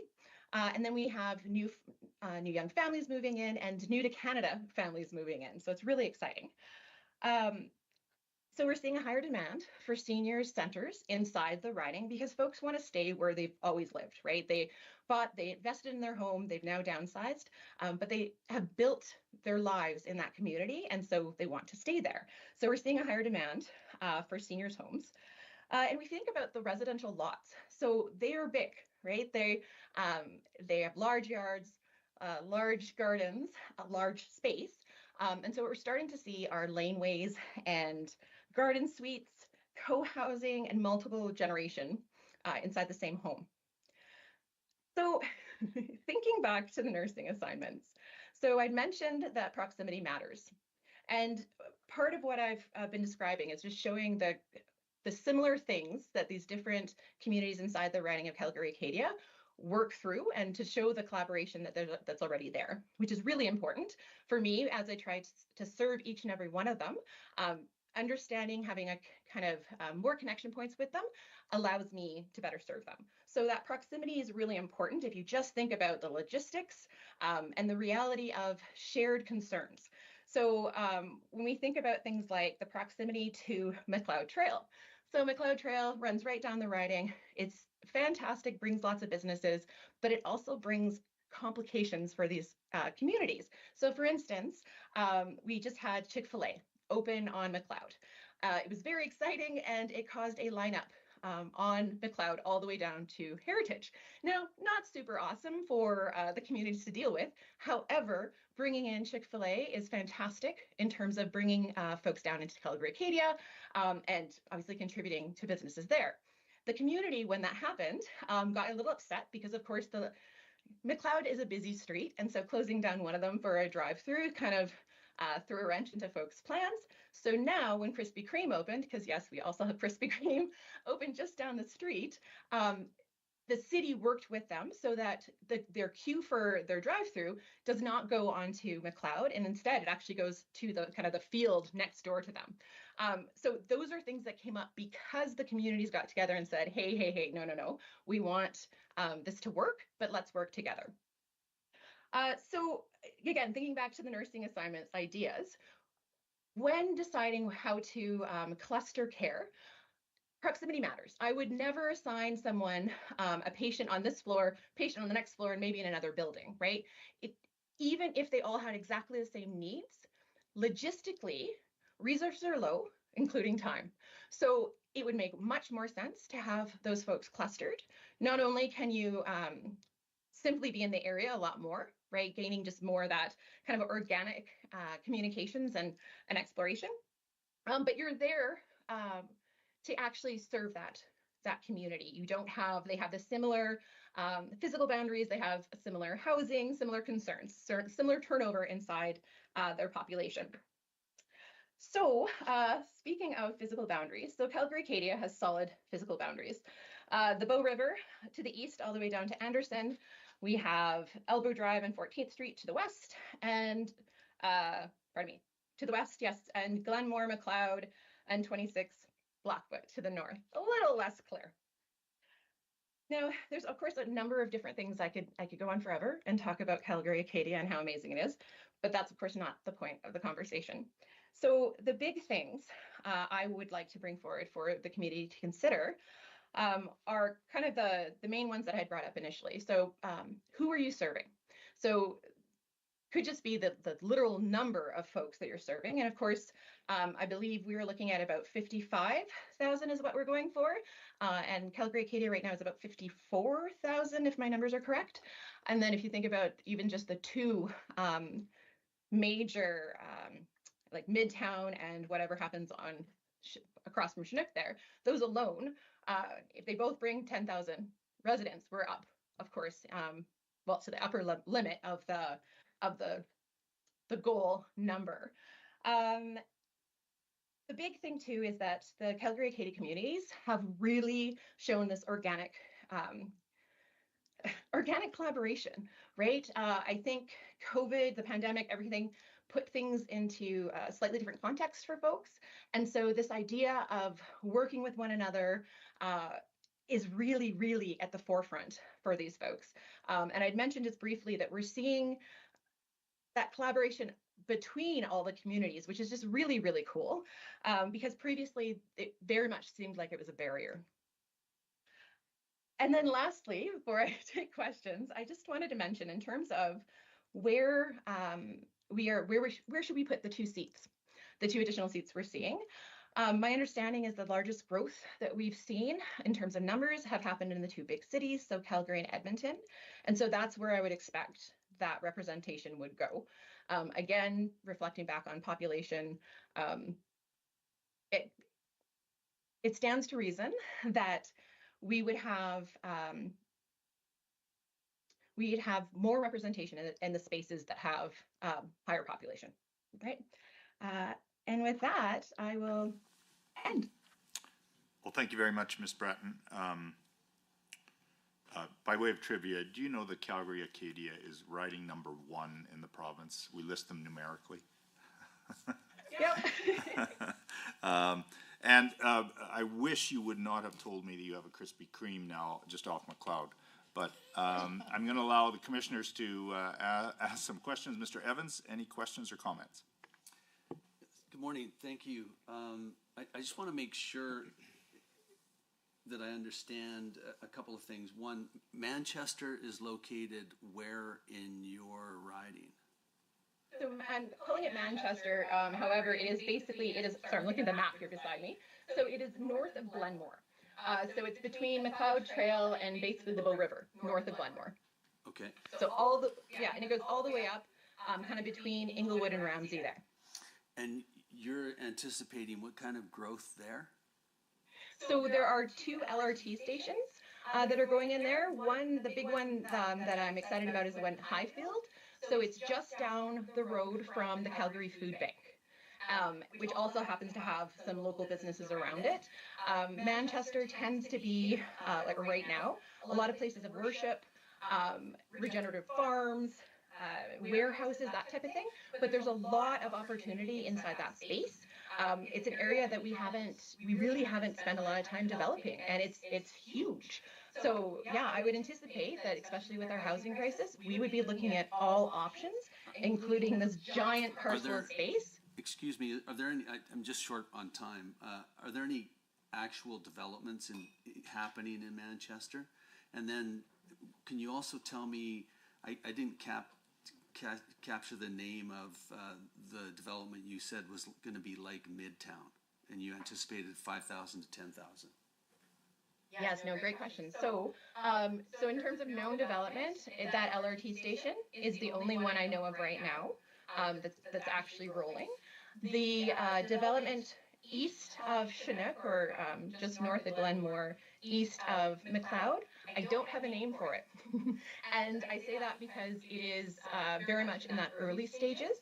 That being said, the stakeholders, like the physical businesses that sit in that space, are aware of this coming forward and are already they're in the works to basically negotiate how can they have their business there and also this new space. So I anticipate that it would be, in the next 5 years, I would hope. Thank you very much. Susan? No, none for me. I do have a couple of quick questions. Just a little bit more on just following on in terms of timing, but I think Mr. Evans asked those. You'd mentioned the Green Line LRT stations in the north part of the constituency, and I understand some of the Green Line is going ahead in the near term and some is still under consideration through downtown. Is this part that is delayed, or is this part that is the part that's going ahead now? It's the part that's going ahead now. Okay. That's very. And then, sorry, can you just remind me exactly where Manchester is? Is it north or south of Glenmore Trail? It is north of Glenmore. Okay, perfect. Thank you. Yeah. Yeah. Well, thank you very much, Ms. Bratton, for that very enjoyable presentation, and you've painted a better picture for us of your electoral division. Thank you. Perfect. All right. Thank you so much. Our next presenter is Al Olson.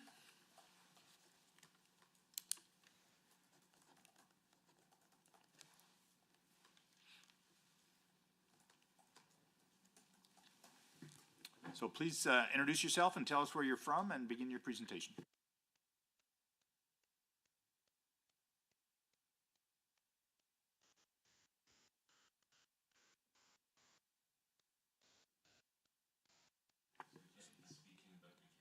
Oh, okay. You may be muted, sir. Okay. No, I can hear you now. Can you hear me? Oh, it's a different name.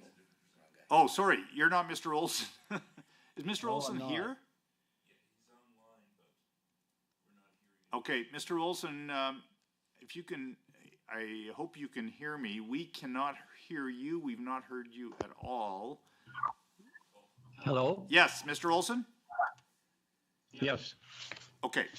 Please introduce yourself, Sorry tell us where about you're that. from, and begin your presentation. I'm from Lethbridge East in the south side. Okay, Commission, Justice Miller, members of the Commission, I recognize you've taken on this onerous task and will respect your time and try not to speak to points that you've heard numerous times. And thank you for allowing me the opportunity to speak. Been a resident of Lethbridge for coming up to 4 years. After retiring, I relocated to Lethbridge from the Tri-Cities area of BC. And you may ask why, and understandably so. It was from my family. My daughter and son-in-law live here and kept singing the praises of Lethbridge. They love it here and convinced us it's a great place to reside, away from all the traffic, congestion, and noise we grew accustomed to. After my first retirement from commercial building supplies, I joined Elections BC and held the position of District Electoral Officer for 3 elections and was Regional Field Officer after that, covering 13 electoral districts. I also worked for Elections Canada, 3 elections as Service Point Supervisor. Although my BC knowledge won't fully translate to Alberta's electoral districts, there are many similarities. The ridings in close proximity to where I lived had populations varying from 53,035 to 60,743, representing a deviation from minus 1.4% to plus 14.3%.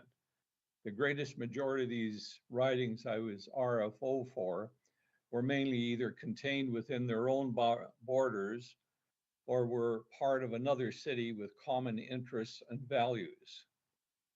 From Statistics Canada, in British Columbia, the vast majority of population lives in urban areas. According to the latest census from 2021, 89.5% of British Columbians resided in census metropolitan metropolitan areas or census agglomeration. In Alberta in 2021, that was 82.3% of the population of Alberta lived inside metropolitan areas. That represented 3,509,966 persons.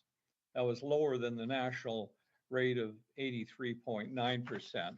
A more recent estimate has a population closer to 4.8 million. In 2024, Alberta's population is increasingly concentrated in urban areas, with 87.7% of residents living in urban municipalities. Specifically, the growth is most noticeable in large cities like Calgary and Edmonton. In our area of Lethbridge continues to grow, albeit at a slower pace, with the larger ones north of us. We're divided into two electoral districts, Lethbridge West and Lethbridge East. While there is a discrepancy in the number of voters from west to east, there may be a need to adjust the boundaries, as previously been mentioned. As this city continues to grow, it only makes sense to have electoral districts contained within its own boundaries. Lethbridge is a larger melting pot of ethnicities than the rural areas tend to be. If a hybrid district were to be implemented, it could place these groups in a situation where they may never see like-minded people running or winning a seat in the legislature. As an example would be the Filipino community. In Lethbridge, 14.35% of the visible minority population identifies as Filipino, according to StatsCan. That makes them the second largest visible minority group in the city. In 2021, the total visible minority population in Lethbridge was 15.3%. An urban center has much different needs than rural areas, such as increased school needs as a population increases, versus in rural areas where schools are either closing or due to the desire of having religious schools versus public ones. This would be a challenge to the individual trying to represent a hybrid riding. The ridings that have Indigenous reserves in them will have different issues than those of the urban areas like Lethbridge. They may be unique in their own right, but be closer connected to the rural parts of Alberta versus the urban. I submit that Lethbridge needs to have its ridings within its own boundaries. Thank you for your time. Thank you much. Thank you very much, Mr. Olson. I'm going to use the prerogative of the chair to ask you a question first. In view of your experience in British Columbia, do you have any, tell me about hybrid or blended ridings in BC. Do they exist at all? There is an existence in some in the areas that I was responsible for.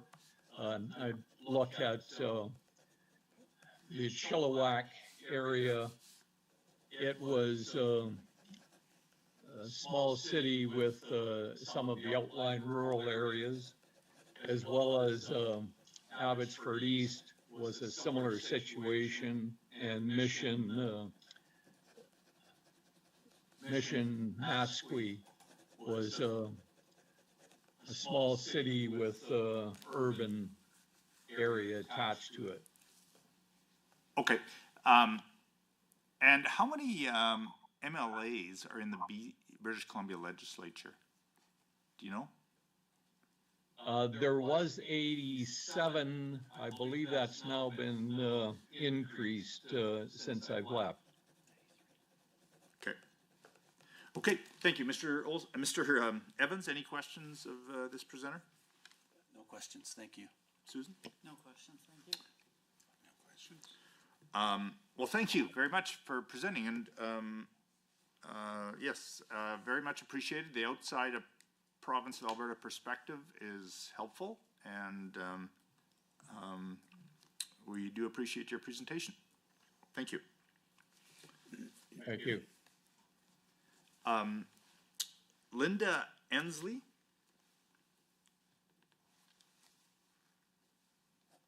Yes, I'm here. Good morning. Good morning. Please identify where you're from and begin your presentation. Linda Ensley from St. Albert and Sturgeon County.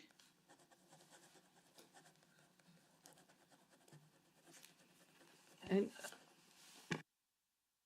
I'll tell you, the perspective that I'm bringing is I run the St. Albert Seniors Association, and we also have a large grant to oversee Sturgeon County to help them with some of their issues.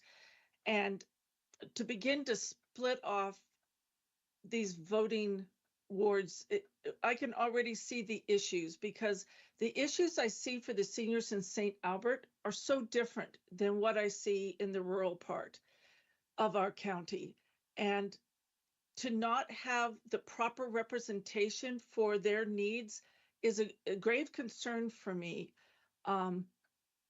There's a certain, I don't even know what to call it, a certain level of help that's needed in rural areas that's not needed in the cities. And so to split that representation, for instance, around transportation, the people who live in St. Albert, they can get to most of the places they need. The people in the rural part can't. Transportation for older people in the rural parts, especially as we get further and further out, becomes a huge issue for them, especially if they don't drive or they're very ill. Same thing for food security. There's a big food bank here in St. Albert. In the rural areas, they have to drive quite a ways to get to those food banks. So part of our mission is to ensure that they have meals taken to them in the rural part. But to not have the representation that they need to be able to address the issues that are so central to their ability to age in place in those communities, like I said, it's a concern.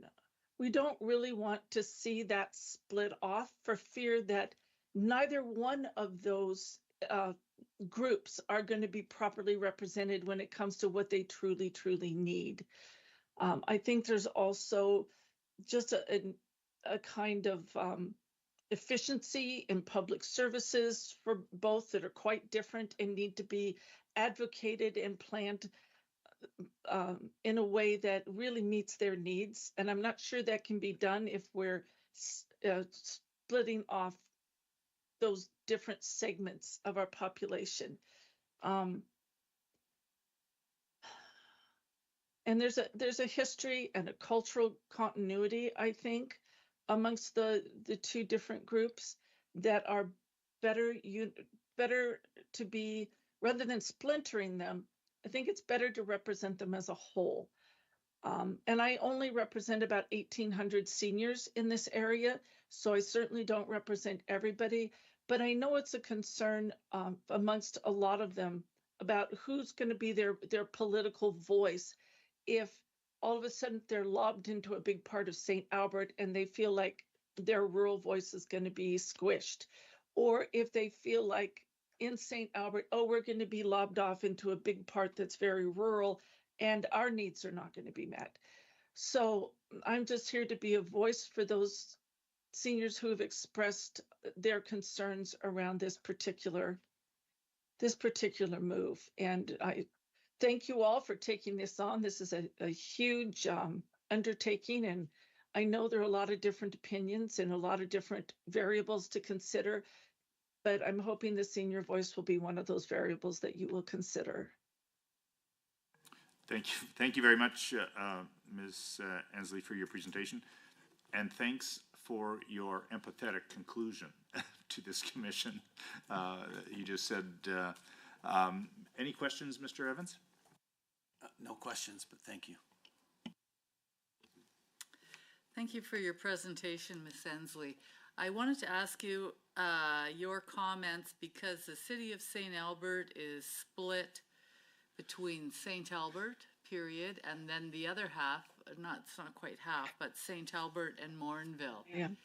I assume you live in the St. Albert side. Can I assume that correctly? Yes, that's where we're based. And do you have any comments on the people that live in St. Albert and Morinville, particularly the seniors? Do you feel that their needs are being met? Like, speak to the thing that you know the most about? Because that is a different type of riding. It is a different type of riding. But also Morinville isn't exactly what I would call a rural city, and they have their own voice and representation, and I really feel that they have been represented properly in many areas by the person heading Mr. Nally in that jurisdiction. But it doesn't include huge swaths of rural areas, and Morinville and St. Albert are very tied to each other. And I see that even in my membership. I have a lot of people from St. Albert who are members here at our association. So yes, it's split, but I don't see that has been a big issue with regard to Morinville, because it is already so closely tied to St. Albert. Many people come here for their doctor's appointments. Many people come here to take classes at our organization. So, and heaven forbid that I should ever say anything like this, but it's almost an extension in a way of both communities. I know both of them would say, oh no, we're unique, but they do share a lot of things in common. And Morinville is growing and continues to grow, and I think their needs are going to be changing in the future. But when I'm talking about the rural parts, I'm talking about the very rural parts of our county.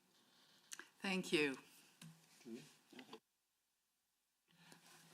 I'll pick up on your comment on growth, and first off, thank you very much for being here and sharing your perspectives. When I look at the numbers we have, the Morinville St. Albert constituency is almost exactly right on the number we're looking for, or at least the average number anyway, of 55,929, just a shade over, or 54,929. But it hasn't grown as quickly as St. Albert, and then neither of the two constituencies have grown quite at the same rate as the rest of the province. I know you indicated Morinville is growing. Are there active development plans or growth opportunities in one or the other of these constituencies, or are they reasonably steady and stable? Well, I think they're stable, but we're all experiencing growth. But let's just be frank and honest. St. Albert isn't the cheapest place on the planet to live. And so I expect its growth to be steady and not explosive, just because of the cost of living here. Was that too honest? I want you to be nothing but honest. That's all we can ask. That's wonderful. Thank you. Thank you very much for your presentation, and it's helpful to we did have a bit of presentation when we were in Edmonton on this area and these ridings, but thanks for stepping up and giving us a better picture, Ms. Ensley. Our next presenter is Mr. Barry Morishita. Hello, how are you? Can you hear me? Yes, we can hear you, and we're doing fine. Perfect. All right. So Justice Miller and members of the commission, thank you for the opportunity to present a little bit of history about me. I am the former leader of the Alberta Party. I ran in Brooks Medicine Hat in the last election against the Premier. I have been in municipal politics for about 16, 17 years, 5 years as the mayor of Brooks, and the rest of the time before the councillor, lifelong resident of Alberta, although I'm currently doing quite a bit of work in Saskatchewan. So that kind of gives you a quick brief overview. So I just wanted to talk about some of the things that I think are very important from a local community perspective as you work through this very intensive and important exercise. I think one of the core principles the Commission should be considering is that that electoral boundaries should align as closely as possible with existing municipal boundaries, both urban and rural. And I think sometimes those words are used a little bit loosely because in lots of small community cases surrounded by counties, they are entirely rural, even though they have towns, villages, or even small cities within them. This really matters a lot because municipalities are responsible for developing those key public services and planning for the communities. The work that they do with their provincial representation, both whether they're in opposition or in government, on infrastructure, emergency services, healthcare, education, and economic development. It's really important to have a cohesive message, and it's really important for your MLA to understand your region and be very intimate with its issues.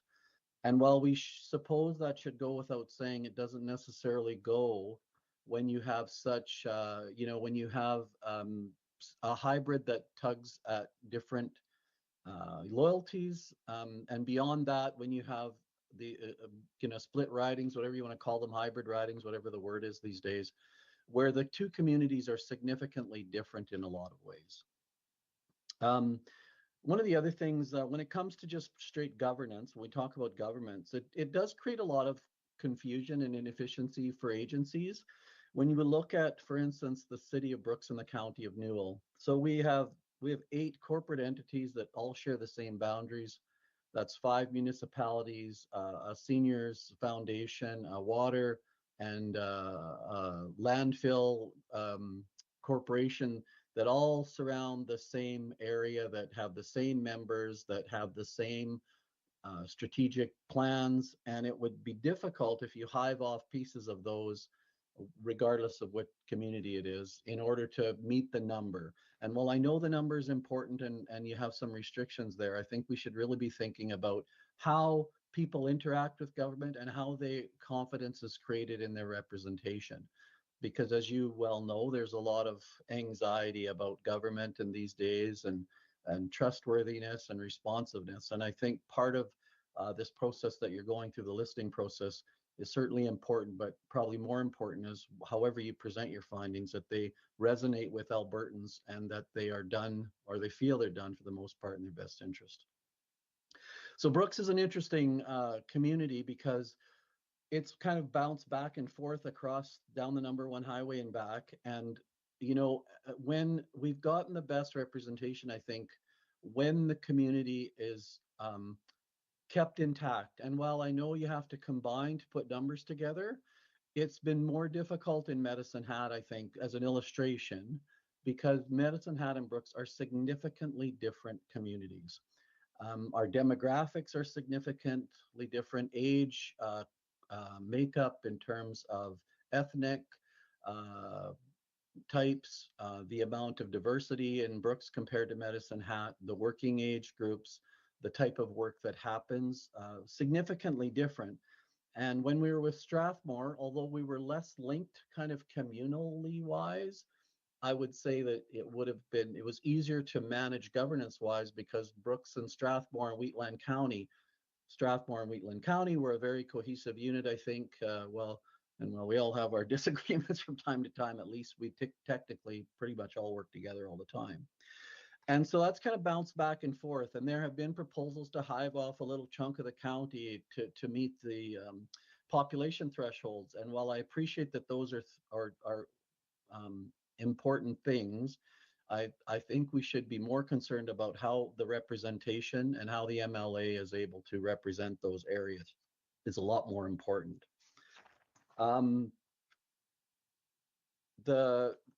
And I can't tell you enough how, like, for the city of Brooks and the county of Newell, they really do form a unit. And whether the unit's attached to another unit is probably less problematic than if it's pulled to a unit that has very little to do with it. And having to engage with an MLA, and I know MLAs are very busy and they have a lot of responsibility, to have sometimes an actual conflicting interest when it comes to economic development or hospitals or healthcare education. When you essentially create a competition in some ways, I think should be something that's considered as you go through this exercise. I certainly understand the need to balance population among ridings, but I think it's maybe an important thing for, I'm not sure what the what the mandate of your commission is, but I think it would be more important to maintain municipal integrity and, if necessary, to invest in increased constituency resources, whether they be virtual, whether they be extra manpower. I think we understand that the physical space of some communities, some of these boundaries or some of these constituencies can be daunting. But again, in this time and age where there's a lot of resources available that could manage it differently, when you have common interests and common values, lots of specific topics and specific culture that's important, it should be a consideration. So in closing, I think really what I hope I made the case that not splitting municipal boundaries, whether they're urban or otherwise, is very important. We have, for instance, in the county of Newell, the donut surrounding Brooks has 2/3 of the population of the county, and they have only 2 out of 10 of the representation. The reason why they're effective, not because they have more people to look after, the reason they're effective is because those interests of those people around the donut are significantly more cohesive, and that makes for better governance. And while some of those ridings I know probably are vary in population, the exercise of governance is far more efficient when that's taken into consideration. So however you go, I appreciate the effort. I want to just leave you with the idea that if it's within your mandate to recommend other options besides being plus or minus 25 in every single case, that you certainly make those recommendations, because I think the key to the public's confidence in your exercise and the public's confidence in the next election will certainly be around whether their thoughts and considerations were heard and that there were recommendations made that reflect those very important perceptive and governance issues that Albertans face daily and with their MLAs. So thank you very much for your time. I appreciate you listening to me. Thank you very much, sir. Much appreciated. And I'm going to open it for questions. Mr. Evans, any questions, speaking of Brooks? Yeah, thank you. Good morning. Thank you for your presentation. In terms of thinking about municipal boundaries, obviously you'll agree there's a problem in terms of the numbers Brooks and County of Newell would total. And probably more of a connection to parts of the MD of Tabor than there would be to Vulcan County, for example. Yeah, I think historically, yes, I think that's true as well. Okay, thank you.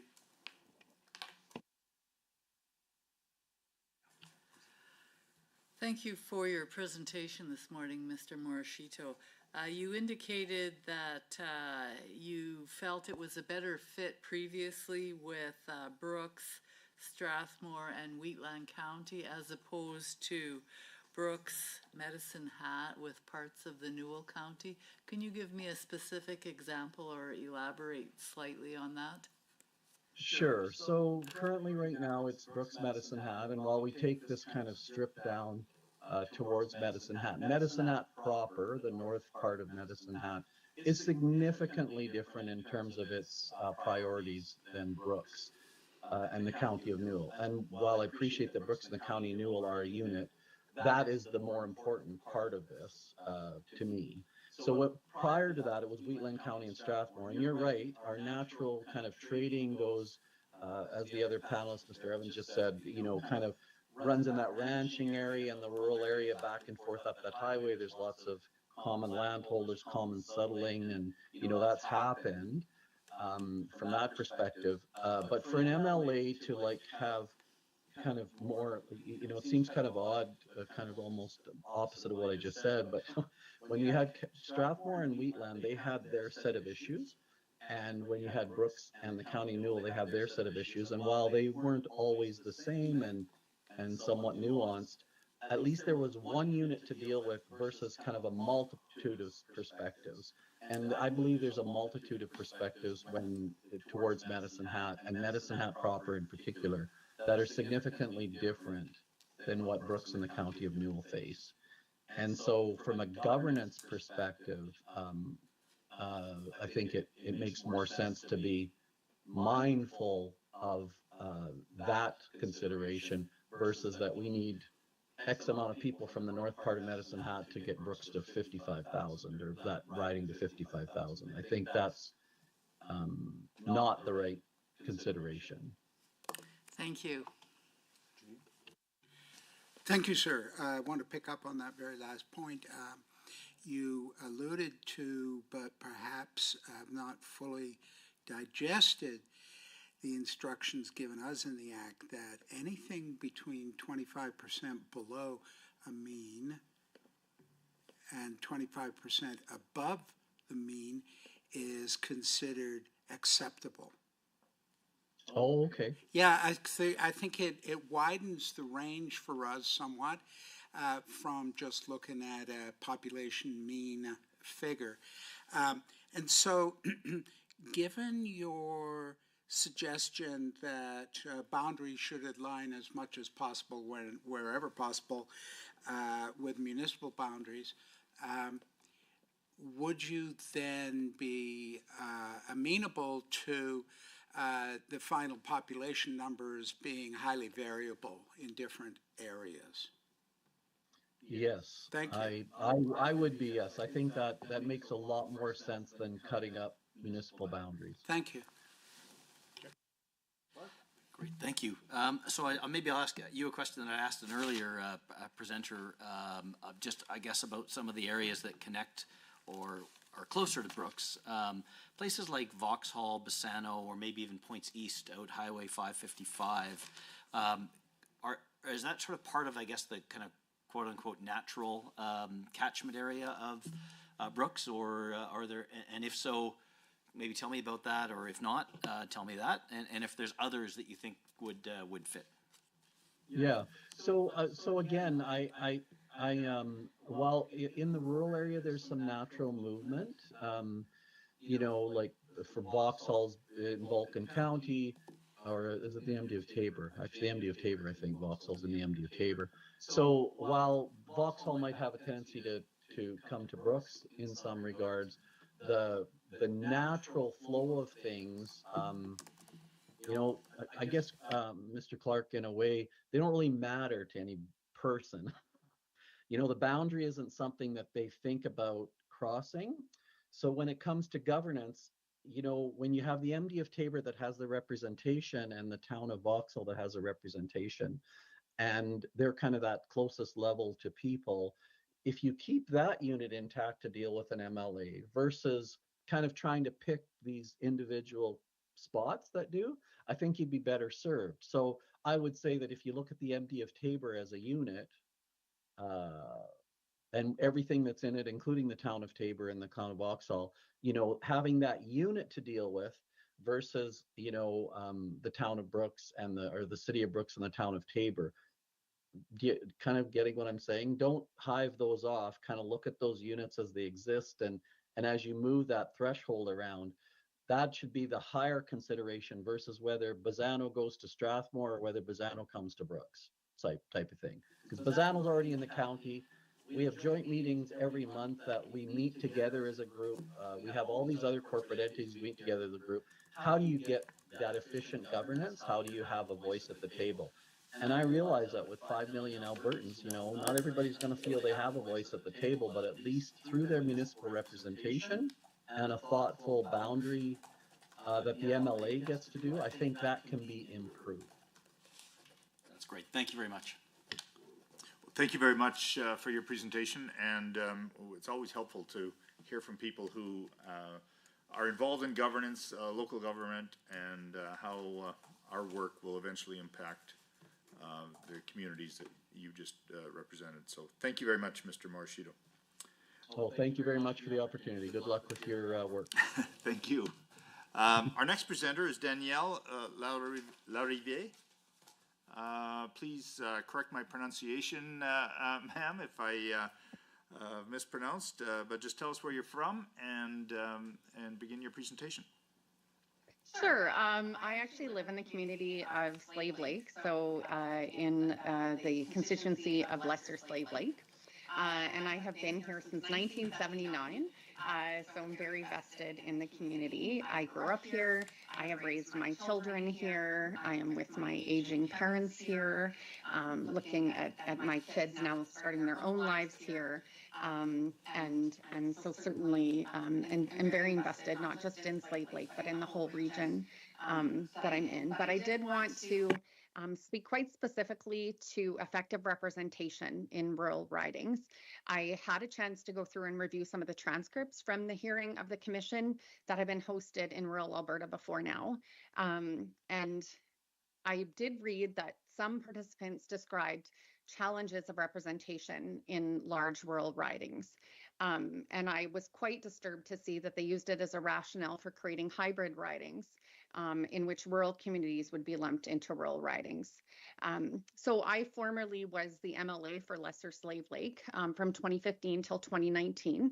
And so Lesser Slave Lake is one of the geographically largest ridings in the province. So I certainly can speak to challenges with a large rural riding. I also was formerly the Minister of Municipal Affairs, so had many conversations with people representing rural communities and many municipal leaders like Barry, who just spoke. So it was great to see his face. But I'd like to think actually that I was able to represent the community quite well, represent the riding quite well, but despite the size of it. So I still regularly run into individuals who speak to how happy they were about the support and connection I was able to provide. I did have 2 staffed offices, one in Slave Lake and one in High Prairie. The one in High Prairie had a part-time assistant there. And I certainly made myself available to either travel to communities, meet at one of my offices, or meet in Edmonton if that worked better for folks. And between myself and my staff, we were able to make sure that constituents did have the opportunity to share their thoughts, their concerns, and address their issues. Admittedly, it would have been nice to have some additional funding to help with supporting multiple offices, but we made it work even within the structure that we had. I really do feel I was able to be visible and accessible to my constituents. I attended as many events as possible in communities from one corner of the riding to the other. And while time didn't allow me to attend every single event, and I don't think that's any different than urban ridings either, I did attempt to ensure that by rotating events, constituents saw me in their community as often as possible. The only community that posed real challenges due to travel was Chippewan Lake. And if any of you have looked at a map, you will know why. There is literally no way you could build any grouping of constituencies that makes access to Chippewan Lake. It's very, very, very, very isolated down a one-way road that's many hours. So, but even then, I was thankful to at least meet with their leadership, if even though I didn't make to the community as often as I would have liked. Between attending events, I hosted open houses at my office, and I shared newsletters with constituents via mail. And I have to say, I was also a cabinet minister of multiple portfolios at different times, and I was able to prioritize my constituents anyways by taking the time I needed to be visible, accessible, and to connect. With many, many Indigenous communities, municipalities, and school districts, I made it a priority to meet with their leadership whenever I could to ensure I was aware of the unique needs that each of their communities represented. And I really want to challenge the idea that hybrid ridings are the solution to increasing effective representation. I actually think they would do the opposite, that they would negatively affect representation in rural ridings. The composition of hybrid ridings would, by their very nature, include communities of interest that share very little in common. The question then becomes, which community of interest gets to have their needs and their concerns and their interests represented? And realistically, in hybrid ridings, I would see rural voters being outnumbered by urban voters, which would truly create a position in which rural voters would be more likely to be undermined. realistically, rural communities do have a lot of unique things about who they are and how they're built up. And the idea that would able to be balanced with a mix with urban would be incredibly challenging. It's already challenging just trying to recognize the different needs of different rural communities. And then last but not least, especially given the riding that I represented in Lesser Slave Lake, I want to address the importance of representation for Indigenous communities in this province. Along with a very dark and difficult history, Indigenous people and their communities have continued to struggle to have their voices heard. And so we have to ensure that whatever option we have going forward for representation for First Nations and Métis settlements, that their needs and their concerns and their interests are heard. And legitimately, that continues to be a challenge to this day, and I cannot state that enough. So we need to make sure that the nations for sure for each tribal council are connected together, that each treaty organization are ideally clustered together as much as possible, and keep as many Métis settlements together as possible so their voices can be amplified and ensure that we can work together to address the many challenges they continue to face and need to be resolved in order to have true reconciliation and justice. So there's a very quick rundown of my thoughts on it, but I'm happy to answer any questions you might have. Well, thank you very much for your very winsome presentation. My goodness, you must be a good juggler. Having represented what we call 15-2 riding under such demanding schedule, I'll turn it over to the commissioners for questions. Any questions, Susan? Yes, thank you, and thank you for your presentation. With the numbers we're faced with today, with the census numbers, Lesser Slave Lake is sitting right at minus 50%. And we were up in the area, actually we were up in Slave Lake last week, and it's a phenomenal, hugely, immensely expansive area. And when I think about the riding, we need some more people. Like by the legislation demands, what do you think would be reasonable to pull in? With your experience. Yeah, realistically, I don't profess to fully have all the answers for you on this. What I would say is the last part that I focused on, I would say as most important, is making sure that that as changes are made to Lesser Slave Lake, as much as possible, that there's an opportunity to, rather than going further south, for example, that there would be an opportunity, if at all possible, to include additional settlements or Indigenous communities as part of the riding. About half of Treaty 8 nations are part of Lesser Slave Lake. But I really worry that the more and more non-Indigenous communities are included in the riding, that the more watered down their voices would be. There are so many incredible challenges with Indigenous communities and ensuring those relationships, to help with healing, to help restore those communities and build capacity, that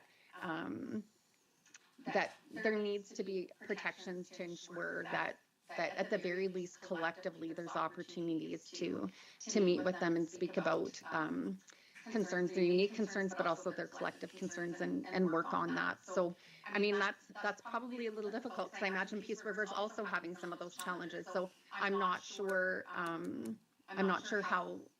that would look, but I do think that needs to be a key part of this review, is making sure that as many of them continue to be as together as possible, to make sure that those voices are part of it. I mean, the whole idea of hybrid ridings is not even relevant for Lesser Slave Lake. We're a long ways away from that. My former hat as municipal affairs minister was more the voice speaking to that aspect of it, but I recognize that there's less and less people in the north in comparison, particularly to Edmonton and Calgary, and that there's challenges. But I really would highly hope that you would contemplate the Indigenous communities and protecting their voices in the decisions that you make. Thank you. Julian, any questions? Thank you. Greg? Thank you very much. Yeah, we had a great trip up there last week, and it really does give you a sense of the vast geography. And I think that's such an important part of this process is actually going to the communities and just understanding that, right? And so maybe I'll ask a specific question, then I'll ask maybe more of a general question, just really building on what Susan had talked about. Some of the feedback we've received from different places, the Mayor of Peace River suggested perhaps moving the Woodland Cree First Nation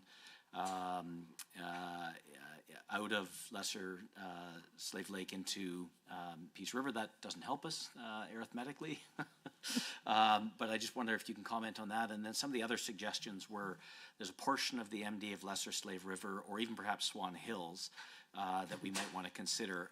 Can you speak to any of that in terms of the kind of connection and continuity of community interests amongst those different communities? Sure. Speaking specifically to Woodland Cree, so they're part of the Kitaskineau Tribal Council, and I think it's really important that all the members of the Kitaskineau Tribal Council continue to be together, and that includes a number of nations broadly across the north. So I don't think that it would necessarily be in their best interest, considering they work very closely together, to hive them off. Realistically, the numbers are small enough. I don't know that it would be of any benefit to that. While I do realize that they do travel to Peace River, there also still continues to be engagement with Slave Lake, and I think from a representation of their leadership and their identity as collectively being part of a number of nations together, that would pose its own challenges. I do think that where municipal boundaries are cut up, there are opportunities there. There are parts of Lesser Slave Lake, Lesser Slave River that the MD that aren't part of the riding. There are parts of Big Lakes County that aren't part of the constituency. So, I mean, realistically, those would be the easy places to go. I'm not sure that they're going to get the numbers that you're really hoping for, but as much as possible, it was difficult. Always, I would talk to the leadership of Big Lakes County, for example, and they were frustrated that they had to talk to multiple MLAs, despite the fact, that, to address their concerns. So that is an area potentially where it would make sense to expand into. Great, thank you. Good morning, thank you. I'm gonna ask you the Costco question. So, if you're a Slave Lake resident and you're gonna go to Costco, where do you go? Edmonton. And in High Prairie, they would go to Grand Prairie. That was my very next question. So thank you. I knew exactly what you were going to say. Great minds think alike. Great minds think alike. Yeah, there you go. Thank you so much.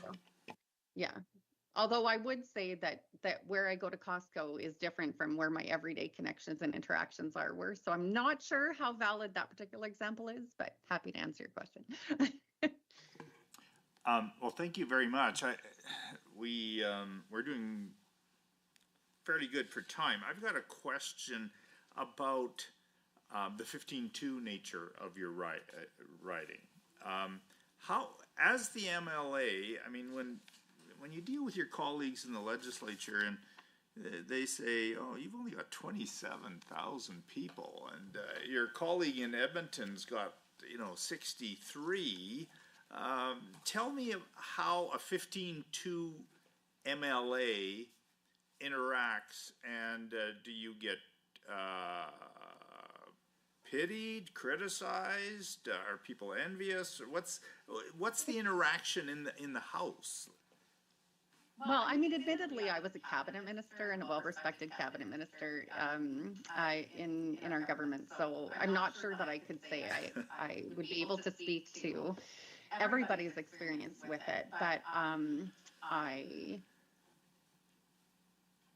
I didn't get a sense that there was any resentment on the part of any of my colleagues for the fact that I represented less.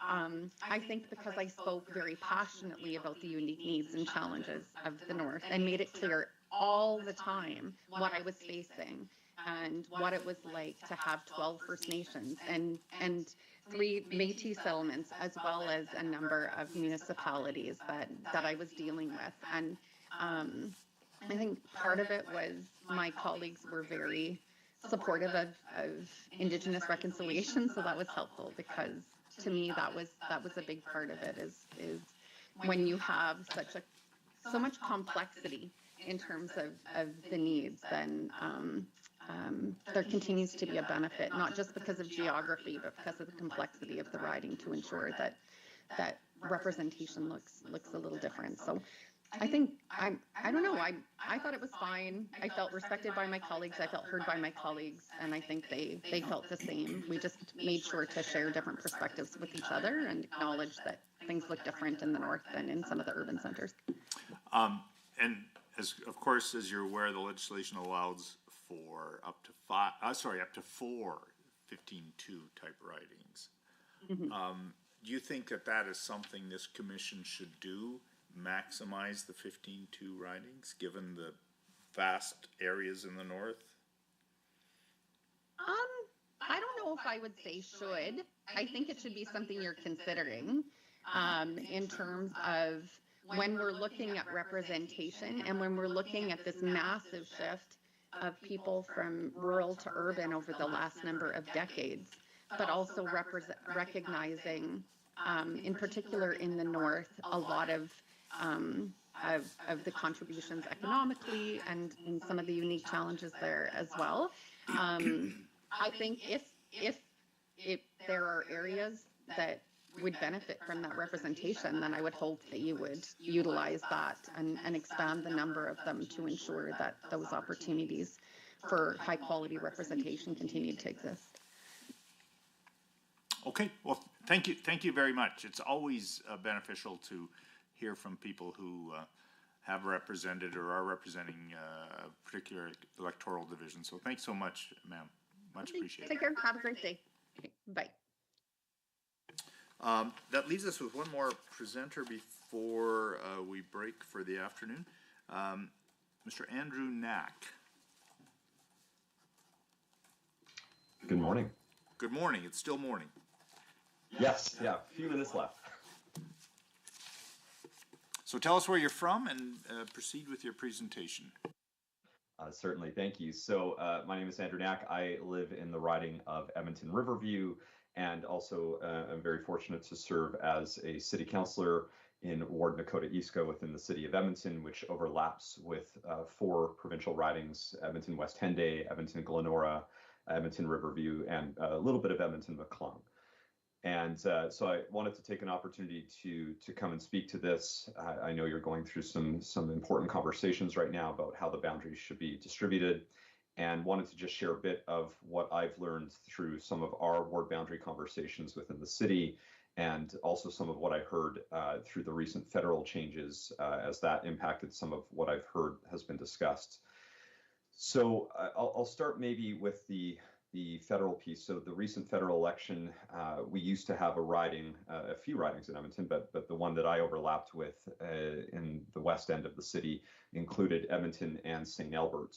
And what I found over that time is that, while there's great connectivity and we always are looking for great regional collaboration between us and our regional partners, being able to stay contained within the city boundaries, within the city of Edmonton, allows for our issues to be better addressed, better heard.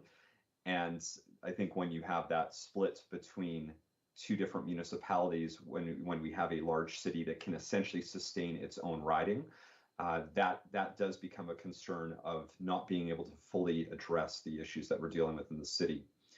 And the other piece, and I appreciate that we're coming up on lunch, so I don't want to take up too much of your time, but I also wanted to give an example in the ward that I currently serve. So we did a ward boundary review in 2020 as our populations were getting, within the wards, we're getting quite a bit of a disparity. And so through that exercise, there were two communities within the city of Edmonton. And sorry, just as a quick point of information for everyone, we have a pretty active community league system. We have 163 community leagues in the city of Edmonton. We use those boundaries quite heavily in a lot of the work that we do because that really ties into this notion of communities of interest. But when that ward boundary review occurred, and it was again an independent commission that went through that, they did end up making a recommendation that included splitting up one of the communities that I served for my first 8 years on council. And in this term, it was split between two wards now. So I cover half of it, and Councillor Sarah Hamilton covers the other. And what we found is that it does actually create a lot of confusion from the residents, even within that community league, because that they share similar issues. They're working on the same things, and when they are split, then they feel like, who do you go to? Do you go to the one where you live within, even though the issue might be on the other side of the street? And so while I'm, at the end of the day, I always like the independent commission's recommendations, and I believe that's the right process. That was one of the few areas I wish had changed. I wish that recommendation hadn't come forward, because even within a local community league, having that split makes it really hard to address the issues that are being raised to us as city councillors. And so I give that example and the federal example because I have heard a conversation and dialogue about should any part of the city of Edmonton include spots outside the city of Edmonton. So, at the west end of the city where I overlap with West Henday, could that including Parkland County or Spruce Grove or Stony Plain? And I've seen it at such a local issue that it still creates challenges. And we've seen it federally that it was an issue that they actually changed it so it was contained within Edmonton. I would hate to see us have to go back to a system where we're overlapping. I mean, I'm a former Spruce Grovian. I love the city of Spruce Grove. It's great. But my needs when I lived in Spruce Grove were very different than the needs that I live in Edmonton. And so I just wanted to make sure that as we're having this conversation and having this dialogue, that I wanted to really reinforce the importance of the city of Edmonton continuing to have our ridings contained solely within the city of Edmonton. That ensures the best possible chance for good representation, to address the issues that we're dealing with, and to not spread any elected representative too thin. Because if you start expanding the boundaries of that and go into the county, into the other towns and cities, I do worry you're going to lose that for a city that has a lot of diverse needs and challenging and complex things that we have to deal with each and every day. So I think maybe I can leave it there. I have more if you want, but I know you're coming up on your noon time, and I don't want to hold you long. So. No, we don't worry. We've allotted 15 minutes for each presenter, 10 for presenting and 5 for questions. But I'm sure we'll have some questions. So sure. Let me turn it over, starting with Mr. Evans. Any questions? Yes. So I certainly understand the concern that you expressed as it relates to the municipal government responsibilities and how that could be confusing for the residents when we're dealing with a ward system. But I'm a little less understanding of your position as it relates both federally and provincially, because the jurisdiction, the responsibilities of those representatives don't really overlap significantly with your municipal responsibilities.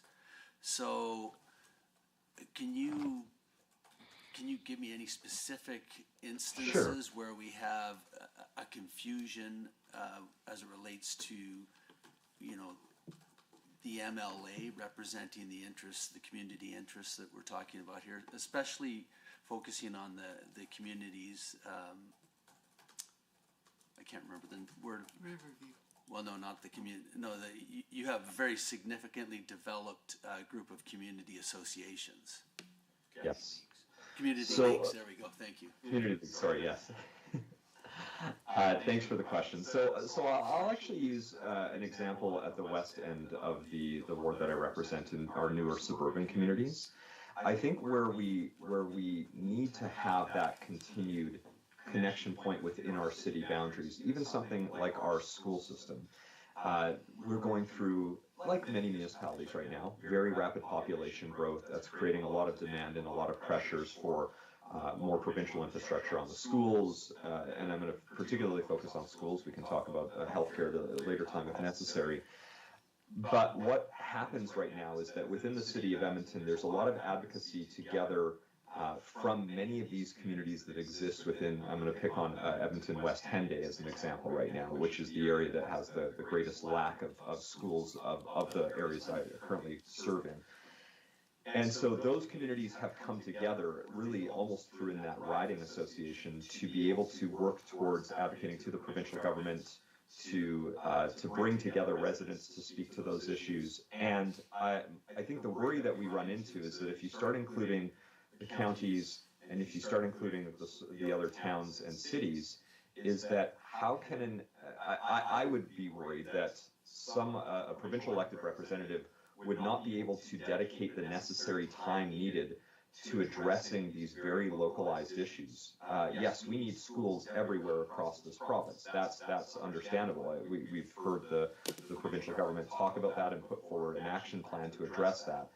But when you have such a demand in an area contained within two school boards, the Edmonton Public and Edmonton Catholic, I just don't see a scenario how somebody who is serving even Spruce Grove, as close as it is, as someone that grew up there, how are they going to be able to adequately address what is a very large population in the western edge of our city, to be able to advocate for more schools, to expand on the overall supports and infrastructure that we need, while at the same time trying to respond to issues that will look different. Schools are an understandable, yes, we need schools everywhere, but what you need in each area is going to look very different, and there are similarities within Edmonton. That's not going to be the same thing as you would see in Parkland County or in Spruce Grove or in Stony Plain.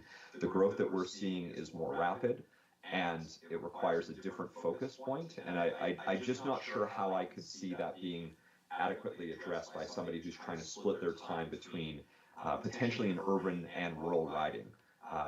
As someone, and I'm not here speaking on behalf of Alberta municipalities, but as somebody who's sat on that board for the last 6 years, yes, I love traveling to the villages, I love traveling to the towns and talking about their needs. And they have similar overall needs, but the scale is entirely different. And so I can't see how you'd be able to adequately respond to both of those by having an overlapping riding of urban and rural. And which ward are you in? Which one do you represent? Ward Nakota-Eastka, so the west end of the city that goes, give or take, from Grote Road out to 231st Street, from either Whitemud or 95th Avenue out to the northern boundary of the city up against St. Albert. Thank you. Susan? Thank you, and thank you for your presentation. You indicated that a concern you have within your own provincial electoral district would be the splitting of wards or the splitting of community leagues. Do you have specific examples that you want to bring to our attention when we're looking specifically at your electoral district? So, sorry, and to clarify, my example was on the municipal ward system. When we went through, there was a splitting of the community of West Jasper-Sherwood, and that is, I gave that example as a bit of the reason of why it's if that's happening locally, I can see how that would materialize provincially and federally, and I think it's why the Federal Commission made the changes that they did. But thankfully, from the provincial ridings I overlap with, all of the community leagues are contained within that. So there's no split of a community league in the provincial boundaries that I overlap with, at least. Good, thank you. I think we've heard loud and clear from other presenters the importance and the work that community leagues give back. And that was something I was interested in. Thank you again. Thank you. Thank you, Councillor. And I wanted to direct your attention to the question of growth. As you know, it's lumpy around Edmonton. And in particular, I've been looking at some of the inner provincial ridings, including Riverview and Glenora, whose MLA we spoke with a few weeks ago, and Strathcona as well. And one could probably identify a few more. These are particularly low growth, which rather surprised me. And I know that you and your colleagues have instituted a series of land use alterations to encourage infill and the like. But I'm particularly interested, as I was with Glenora, that Riverview, which is particularly slow growing, will be, in my estimation, positively impacted by the LRT. Is that your understanding of its imminent effect? Yes, correct. So part of why, and I wasn't on council when the original route decision was made, but I served as the president of, and vice president of Meadowlark Community League over the years of that route decision. One of the core principles of approving that LRT route along Stony Plain Road and then down 156th Street was to create redevelopment opportunities. So certainly we expect to see a lot of redevelopment on Stony Plain Road. In fact, there has already been an approved rezoning application right at the corner of 149th Street and Stony Plain Road. That project hasn't advanced yet, but it has the potential to be a dramatic change of significant high-rise development.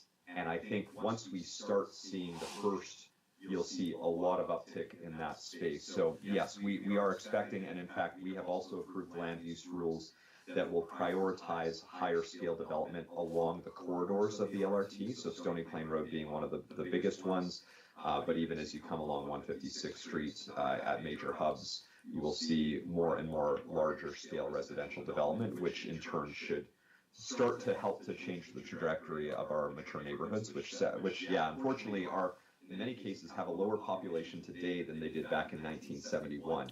And that's part of why we've made as many land use decisions as we have to start to change that. Excellent answer to the puzzle I was looking at, and thank you very much. Thank you.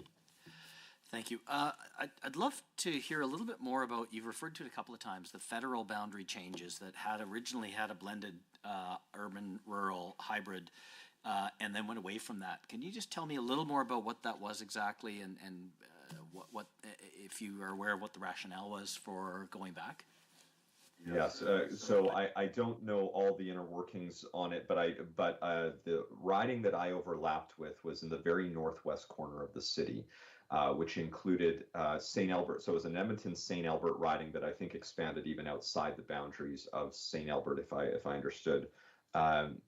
So there were there were 5 communities that were contained within the city of Edmonton that were part of this one larger riding, represented by former MP or current MP Michael Cooper, and now it's made up of the new federal riding is, I believe, called Edmonton Northwest, which is solely contained within our boundaries now. MP Billy Morin is now the MP, but it's a solely Edmonton riding. And what I found to be the challenge is that because there were only a handful of communities that were part of this Edmonton-St. Albert riding, that connectivity between the member of parliament that I overlapped with and myself was quite different than my connectivity with the member of parliaments from Edmonton West or Edmonton Centre, where we would regularly get to run into each other, regularly get to speak about issues that we were dealing with.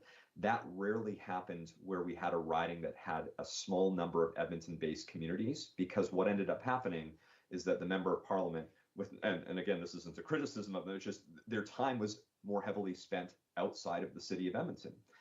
And when we have a lot of issues that we need to work on, and this applies provincially and federally, we need those opportunities of connection. We need to be regularly speaking with one another. And it's one thing to, schedule your regular working meetings with an MLA and MP, which we do. It's something else entirely to be able to regularly run into each other at these community events, these community meetings, where then we can have, oh, I'm hearing this at the doors right now, or this community reached out to me. Hey, did you hear about this yet? Oh, no, I haven't. Thanks. Let me take over. And I know that seems minor, but it's actually a really important part of our work. And so I worry about that loss, and I'm picking on West Henday because I could envision that one being the most likely of a conversation to say, are you going to go further west into Parkland County and Spruce Grove? How will I have that opportunity that I currently have with the 4 MLAs that I overlap with? I don't see that as likely, because I've had a track record of that on the federal boundary that essentially proved that point to me. And that's why I really do worry about splitting up the city of Edmonton with any other municipalities. I want to continue to work with our regional partners, but there's other tables to be doing that at, and I think our provincial boundaries should be contained within the city. That's very helpful. Thank you.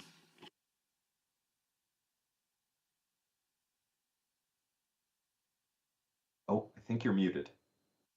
Sorry. You're right. You're right. Thank you very much. It's always helpful to hear from people who are on the ground dealing with the community members, the community associations, and whether they be MLAs or city councilors. And thank you for adding to our lexicon. I didn't know what you called someone from Spruce Grove. I actually don't know. That's what I used to call myself. They might yell at me now, so let's not say. Thank you very much. You're excused, and we will adjourn for lunch. Thank you. Thank you.